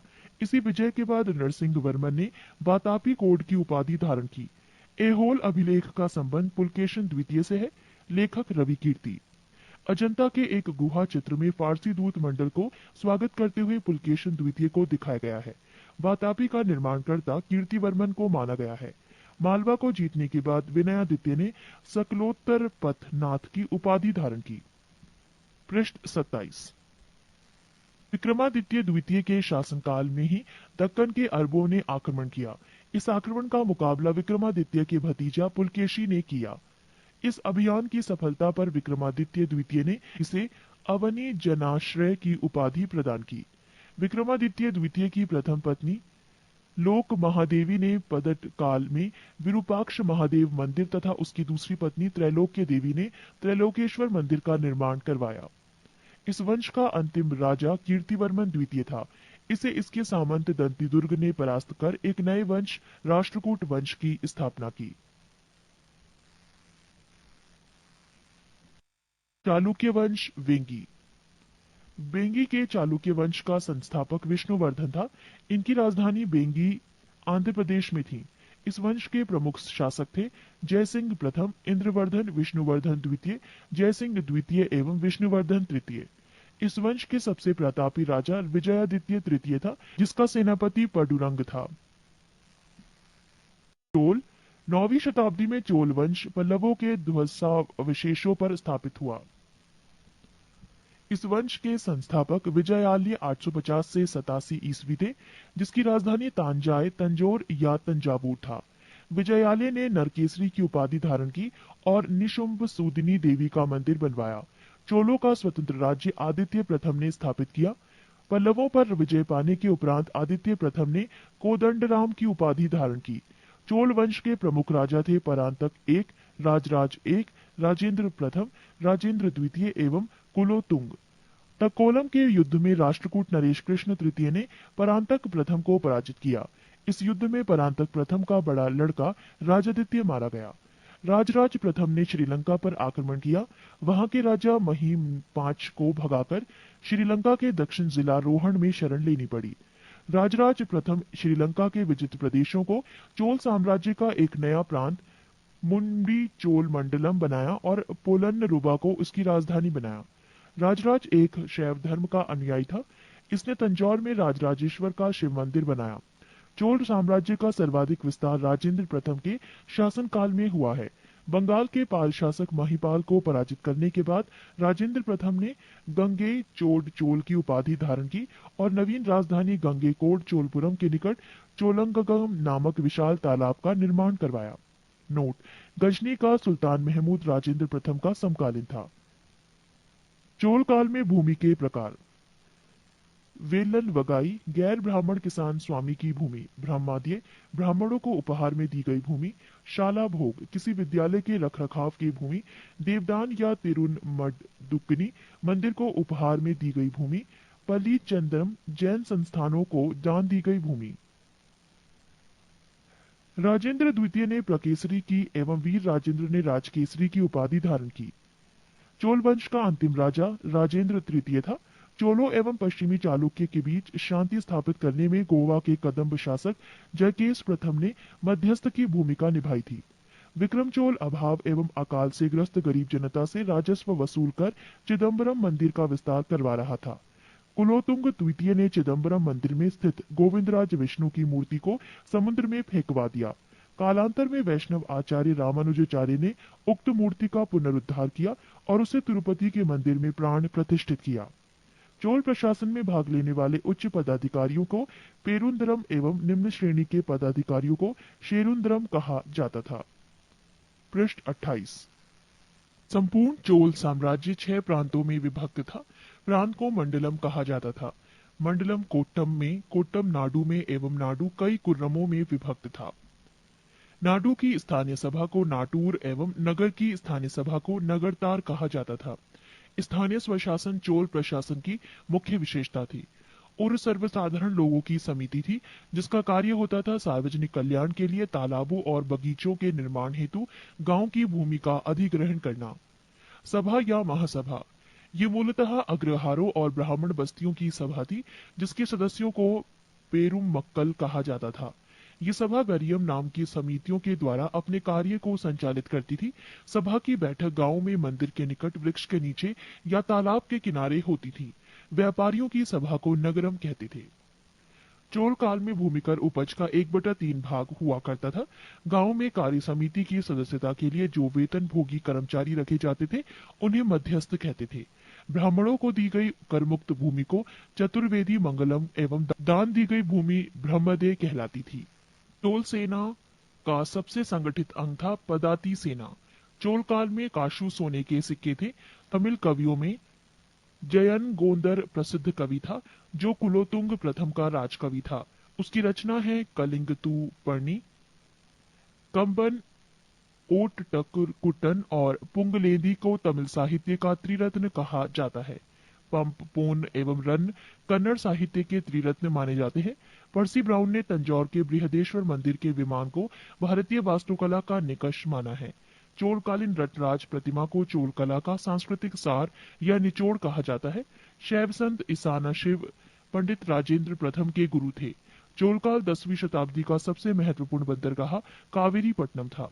बहुत बड़ा गांव जो एक इकाई के रूप में शासित किया जाता था तनियर कहलाता था। उत्तर मेरूर शिलालेख जो सभा संख्या का विस्तृत वर्णन उपस्थित करता है परांतक प्रथम शासनकाल से संबंधित है। चोलों की राजधानी कालक्रम के अनुसार थी उर्रयूर, तंजौर, गंगकोट, चोलपुरम एवं कांची। चोलकाल में सड़कों की देखभाल बागान समिति करती थी। चोलकाल में आम वस्तुओं के आदान प्रदान का आधार धान था। चोलकाल के विशाल व्यापारी समूह निम्न थे: वलंजियार, नानादौसी एवं मणिग्रामम। विष्णु के उपासक अलवार एवं शिव के उपासक नयनार संत कहलाते थे। उत्तर मेरूर अभिलेख के अनुसार सभा की सदस्यता: 1.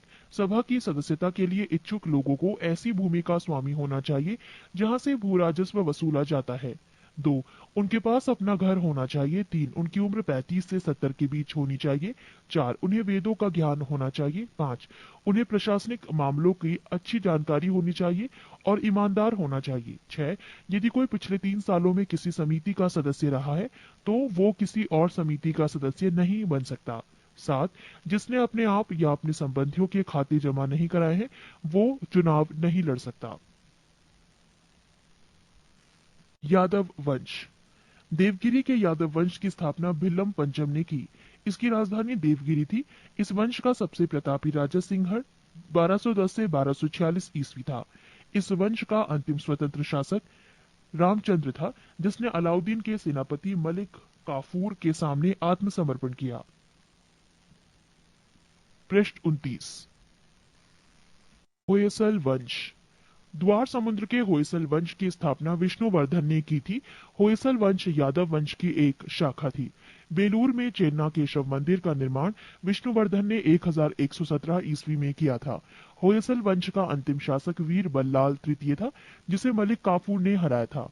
होयसल वंश की राजधानी द्वार समुद्र आधुनिक हेलीविड था। कदम वंश। कदम वंश की स्थापना मयूर शर्मन ने की थी। कदम वंश की राजधानी वनवासी था। गंग वंश। गंग वंश संस्थापक वज्रहस्त पंचम था। अभिलेखों के अनुसार गंग वंश के प्रथम शासक कोंकणी वर्मा था। गंगों की प्रारंभिक राजधानी कुवलाल कोल्लर थी जो बाद में तलकाड हो गई। दत्तक सूत्र पर टीका लिखने वाला गंग शासक माधव प्रथम था। काकातीय वंश। काकतीय वंश का संस्थापक बीटा प्रथम था जिसने नलगोंडा हैदराबाद में एक छोटे से राज्य का गठन किया जिसकी राजधानी अमरकोंड थी। इस वंश का सबसे शक्तिशाली शासक गणपति था। रुद्रमा देवी गणपति की बेटी थी, जिसने रुद्रदेव महाराज का नाम ग्रहण किया, जिसने 35 वर्ष तक शासन किया। गणपति ने अपनी राजधानी वारंगल में स्थानांतरित कर ली थी। इस राजवंश का अंतिम शासक प्रताप रुद्र 1295 से 1323 था। 22 सीमावर्ती राजवंशों का अभ्युदय। पाल वंश। पाल वंश का संस्थापक गोपाल 750 ईस्वी था। इस वंश की राजधानी मुंगेर थी। गोपाल बौद्ध धर्म का अनुयायी था। इसने ओदंतपुरी विश्वविद्यालय की स्थापना की थी। पाल वंश के प्रमुख शासक थे धर्मपाल, देवपाल, नारायणपाल, महिपाल, नयपाल आदि। पाल वंश का सबसे महान शासक धर्मपाल था, जिसने विक्रमशिला विश्वविद्यालय की स्थापना की थी। कन्नौज के लिए त्रिपक्षीय संघर्ष पाल वंश, गुर्जर प्रतिहार वंश एवं राष्ट्रकूट वंश के बीच हुआ। इसमें पाल वंश की ओर से सर्वप्रथम धर्मपाल शामिल हुआ था। 11वीं सदी के गुजराती कवि सोडठल ने धर्मपाल को उत्तरापथ स्वामी की उपाधि से संबोधित किया है। ओदंतपुरी बिहार के प्रसिद्ध बौद्ध मठ का निर्माण देवपाल ने करवाया था। जावा के शैलेंद्रवंशी शासक बालपुत्र देव के अनुरोध पर देवपाल ने उसे नालंदा में एक बौद्ध विहार बनवाने के लिए 5 गांव दान में दिए थे। गौड़ी रीति नामक साहित्यिक विद्या का विकास पाल शासकों के समय में हुआ। पाल शासक बौद्ध धर्म के अनुयायी थे। सेन वंश। सेन वंश की स्थापना सामंत सेन ने राढ़ में की थी। इसकी राजधानी नदिया लखनौती थी। सेन वंश के प्रमुख शासक विजय सेन, बल्लाल सेन एवं लक्ष्मण सेन थे। सेन वंश का प्रथम स्वतंत्र शासक विजय सेन था, जो शैव धर्म का अनुयायी था। पृष्ठ 30। दान सागर एवं अद्भुत सागर नामक ग्रंथ की रचना सेन शासक बल्लाल सेन ने की थी। अद्भुत सागर को लक्ष्मण सेन ने पूर्ण रूप दिया था। लक्ष्मण सेन की राज्यसभा में गीत गोविंद के लेखक जयदेव, पवनदूत के लेखक धोई एवं ब्राह्मण सर्वस्व के लेखक हलायुद्ध थे। हलायुद्ध लक्ष्मण सेन का प्रधान न्यायाधीश एवं मुख्यमंत्री था। विजय सेन ने देवपाड़ा में प्रद्युम्नेश्वर मंदिर, शिव की विशाल मंदिर की स्थापना की। सेन राजवंश प्रथम राजवंश था, जिसने अपना अभिलेख सर्वप्रथम हिंदी में उत्कीर्ण करवाया। लक्ष्मण सेन बंगाल का अंतिम हिंदू शासक था। कश्मीर के राजवंश। कश्मीर पर शासन करने वाले शासक वंश कालक्रम से इस प्रकार थे: कारकोट वंश, उत्पल वंश, लोहार वंश। 627 ईस्वी में दुर्लभ वर्धन नामक व्यक्ति ने कश्मीर में कारकट वंश, हिंदू वंश की स्थापना की थी।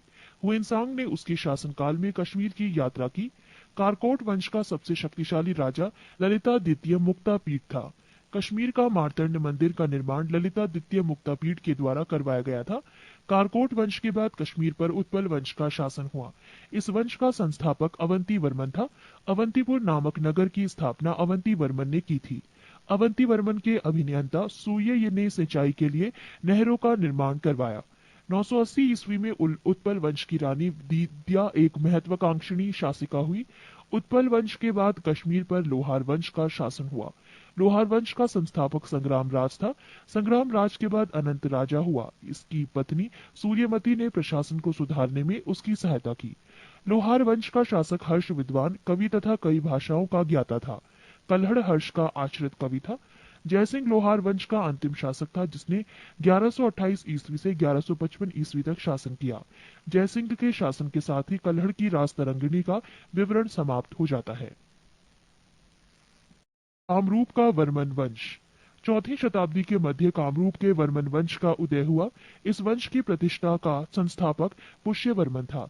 इसकी राजधानी प्राग ज्योतिष नामक स्थान पर थी। कालांतर में कामरूप पाल साम्राज्य का एक अंग बन गया। 23 राजपूत राजवंशों की उत्पत्ति। गुर्जर प्रतिहार वंश। मालवा का शासक नागभट्ट प्रथम गुर्जर प्रतिहार वंश का संस्थापक था। नागभट्ट द्वितीय को राष्ट्रकूट सम्राट गोविंद तृतीय ने हराया था। प्रतिहार वंश का सर्वाधिक शक्तिशाली एवं प्रतापी राजा मिहिर भोज था। मिहिर भोज ने अपनी राजधानी कन्नौज में बनाई थी। वो विष्णु भक्त था। उसने विष्णु सम्मान में आदि वाराह की उपाधि धारण की। राजशेखर प्रतिहार शासक महेंद्रपाल के दरबार में रहते थे। इस वंश का अंतिम राजा यशपाल 1036 ईस्वी था। दिल्ली नगर की स्थापना तोमर नरेश अनंगपाल ने 11वीं सदी के मध्य में की। गेहड़वाल यानी राठौड़ राजवंश। गेहड़वाल वंश का संस्थापक चंद्रदेव था। इसकी राजधानी वाराणसी काशी में थी। पृष्ठ 31। इस वंश का सर्वाधिक शक्तिशाली राजा गोविंद चंद था। इसका मंत्री लक्ष्मीधर शास्त्रों का प्रकांड पंडित था, जिसने कृत्य कल्पतरु नामक ग्रंथ लिखा था। गोविंद चंद की एक रानी कुमार देवी ने सारनाथ में धर्मचक्र जिन विहार बनवाई। पृथ्वीराज तृतीय ने स्वयंवर से जयचंद की पुत्री संयोगिता का अपहरण कर लिया था। इस वंश का अंतिम शासक जयचंद था, जिसे गौरी ने 1194 ईस्वी के चंदावर युद्ध में मार डाला। चाईमान या चौहान वंश। चौहान वंश का संस्थापक वासुदेव था। इस वंश की प्रारंभिक राजधानी अहिच्छत्र थी। बाद में अजय राज द्वितीय ने अजमेर नगर की स्थापना की और उसे राजधानी बनाया। इस वंश का सबसे शक्तिशाली शासक अर्णो राज के पुत्र विग्रहराज चतुर्थ बीसलदेव 1153 से 1163 ईस्वी हुआ, जिसने हरि केली नामक संस्कृत नाटक की रचना की। सोमदेव विग्रहराज चतुर्थ के राजकवि थे। इन्होंने ललित विग्रहराज नामक नाटक लिखा। अढ़ाई दिन का झोपड़ा नामक मस्जिद शुरू में विग्रहराज चतुर्थ द्वारा निर्मित एक विद्यालय था। पृथ्वीराज तृतीय इस वंश का अंतिम शासक था। चंद्रवरदाई पृथ्वीराज तृतीय का राजकवि था, जिसकी रचना पृथ्वीराज रासो है। रणथंभौर के जैन मंदिर का शिखर पृथ्वीराज तृतीय ने बनवाया था। तराइन का प्रथम युद्ध 1191 में हुआ, जिसमें पृथ्वीराज तृतीय की विजय एवं गौरी की हार हुई। तराइन के द्वितीय युद्ध 1192 में हुआ, जिसमें गौरी की विजय एवं पृथ्वीराज तृतीय की हार हुई। परमार वंश। परमार वंश का संस्थापक उपेंद्र राज था। इसकी राजधानी धारा नगरी थी। प्राचीन राजधानी उज्जैन। परमार वंश का सर्वाधिक शक्तिशाली शासक राजा भोज था। राजा भोज ने भोपाल के दक्षिण में भोजपुर नामक झील का निर्माण करवाया। नैषधीय चरित्र के लेखक श्रीहर्ष एवं प्रबंध चिंतामणि के लेखक मेरुतुंग थे। राजा भोज ने चिकित्सा, गणित एवं व्याकरण पर अनेक ग्रंथ लिखे। भोजकृत युक्ति कल्पतरु में वास्तुशास्त्र के साथ साथ विविध वैज्ञानिक यंत्रों व उनके उपयोग का उल्लेख है। नवसाह सांक चरित्र के रचयिता पद्मगुप्त, दशरूपक के रचयिता धनंजय, धनिक हलायुद्ध एवं अमित गति जैसे विद्वान वाक्यपति मुंज के दरबार में रहते थे। कविराज की उपाधि से विभूषित शासक था राजा भोज। भोज ने अपनी राजधानी में सरस्वती मंदिर का निर्माण करवाया था। इस मंदिर के परिसर में संस्कृत विद्यालय भी खोला गया था। राजा भोज के शासनकाल में धारा नगरी विद्या एवं विद्वानों का प्रमुख केंद्र थी। भोज ने चित्तौड़ में त्रिभुवन नारायण मंदिर का निर्माण करवाया। भोजपुर नगर की स्थापना राजा भोज ने की थी। परमार वंश के बाद तोमर वंश का, उसके बाद चाहमान वंश का और अंततः 1297 ईस्वी में अलाउद्दीन खिलजी के सेनापति नसरत खां और उलूग खान ने मालवा पर अधिकार कर लिया। चंदेल वंश। प्रतिहार साम्राज्य के पतन के बाद बुंदेलखंड की भूमि पर चंदेल वंश का स्वतंत्र राजनीतिक इतिहास प्रारंभ हुआ। बुंदेलखंड का प्राचीन नाम जेजाक भुक्ति है। चंदेल वंश का संस्थापक है नन्नूक, 831 ईस्वी। इसकी राजधानी खजुराहो थी। प्रारंभ में इसकी राजधानी कालिंजर महोबा थी। राजा धंग ने अपनी राजधानी कालिंजर से खजुराहो में स्थानांतरित की थी। चंदेल वंश का प्रथम स्वतंत्र एवं सबसे प्रतापी राजा यशोवर्मन था। यशोवर्मन ने कन्नौज पर आक्रमण कर प्रतिहार राजा देवपाल को हराया तथा उससे एक विष्णु की प्रतिमा प्राप्त, जिसे उसने खजुराहो के विष्णु मंदिर में स्थापित की। पृष्ठ 32। धंग ने जिन्ननाथ, विश्वनाथ एवं वैद्यनाथ मंदिर का निर्माण करवाया। कंदरिया महादेव मंदिर का निर्माण धंगदेव द्वारा 999 ईस्वी में किया गया। धंग ने गंगा यमुना के संगम में शिव की आराधना करते हुए अपने शरीर का त्याग किया। चंदेल शासक विद्याधर ने कन्नौज के प्रतिहार शासक राज्यपाल की हत्या कर दी, क्योंकि उसके महमूद के आक्रमण का सामना किए बिना ही आत्मसमर्पण कर दिया था। विद्याधर ही अकेला ऐसा भारतीय नरेश था जिसने महमूद गजनी की महत्वाकांक्षाओं का सफलतापूर्वक प्रतिरोध किया। चंदेल शासक कीर्तिवर्मन की राज्यसभा में रहने वाले कृष्ण मिश्र ने प्रबोध चंद्रोदय की रचना की थी। इन्होंने महोबा के समीप कीर्ति सागर नामक जलाशय का निर्माण किया। आल्हाद उदल नामक दो सेनानायक परम निर्देव के दरबार में रहते थे, जिन्होंने पृथ्वीराज चौहान के साथ युद्ध करते हुए अपनी जान गंवाई थी। चंदेल वंश का अंतिम शासक परम निर्देव ने 1202 ईस्वी में कुतुबुद्दीन ऐबक की अधीनता स्वीकार कर ली। इस पर उसके मंत्री अजय देव ने उसकी हत्या कर दी। सोलंकी वंश अथवा गुजरात के चालुक्य शासक। सोलंकी वंश का संस्थापक मूलराज प्रथम था। इसकी राजधानी अनहिलवाड़ थी। मूलराज प्रथम शैव धर्म का अनुयायी था। भीम प्रथम के शासनकाल में महमूद गजनी ने सोमनाथ के मंदिर पर आक्रमण किया। भीम प्रथम के सामंत बिमल ने आबू पर्वत पर दिलवाड़ा का प्रसिद्ध जैन मंदिर बनवाया। सोलंकी वंश का प्रथम शक्तिशाली शासक जयसिंह सिद्धराज था। प्रसिद्ध जैन विद्वान हेमचंद जयसिंह सिद्धराज के दरबार में था। माउंट आबू पर्वत राजस्थान पर एक मंडप बनाकर जयसिंह सिद्धराज ने अपने सभी पूर्वजों की गजारोही मूर्तियों की स्थापना की। मोढेरा के सूर्य मंदिर का निर्माण सोलंकी राजाओं के शासनकाल में हुआ था। सिद्धपुर में रुद्र महाकाल के मंदिर का निर्माण जयसिंह सिद्धराज ने किया था। सोलंकी शासक कुमारपाल जैन मतानुयायी था। वो जैन धर्म के अंतिम राज के प्रवर्तक के रूप में प्रसिद्ध है। सोलंकी वंश का अंतिम शासक भीम द्वितीय था। भीम द्वितीय के एक सामंत लवण प्रसाद ने गुजरात में बघेल वंश की स्थापना की थी। बघेल वंश का कर्ण द्वितीय गुजरात का अंतिम हिंदू शासक था। इसने अलाउद्दीन खिलजी की सेनाओं का मुकाबला किया था। कलचुरी चेदी राजवंश। कलचुरी वंश का संस्थापक कोक्कल था। इसकी राजधानी त्रिपुरी थी। कलचुरी वंश का एक शक्तिशाली शासक गांग्य देव था, जिसने विक्रमादित्य की उपाधि धारण की। पूर्व मध्यकाल में स्वर्ण सिक्कों के विलुप्त हो जाने के पश्चात इन्होंने सर्वप्रथम इसे प्रारंभ करवाया।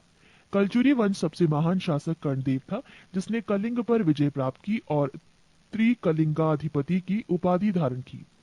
प्रसिद्ध कवि राजशेखर कलचुरी दरबार में ही रहते थे। सिसोदिया वंश। सिसोदिया वंश के शासक अपने को सूर्यवंशी कहते थे। सिसोदिया वंश के शासक मेवाड़ पर शासन करते थे। मेवाड़ की राजधानी चित्तौड़ थी। अपने विजयों के उपलक्ष्य में विजय स्तंभ का निर्माण राणा कुंभा ने चित्तौड़ में करवाया। खतौली का युद्ध 1518 ईस्वी में राणा सांगा एवं इब्राहिम लोदी के बीच हुआ। पृष्ठ 33। You are watching Philippa Pedagogics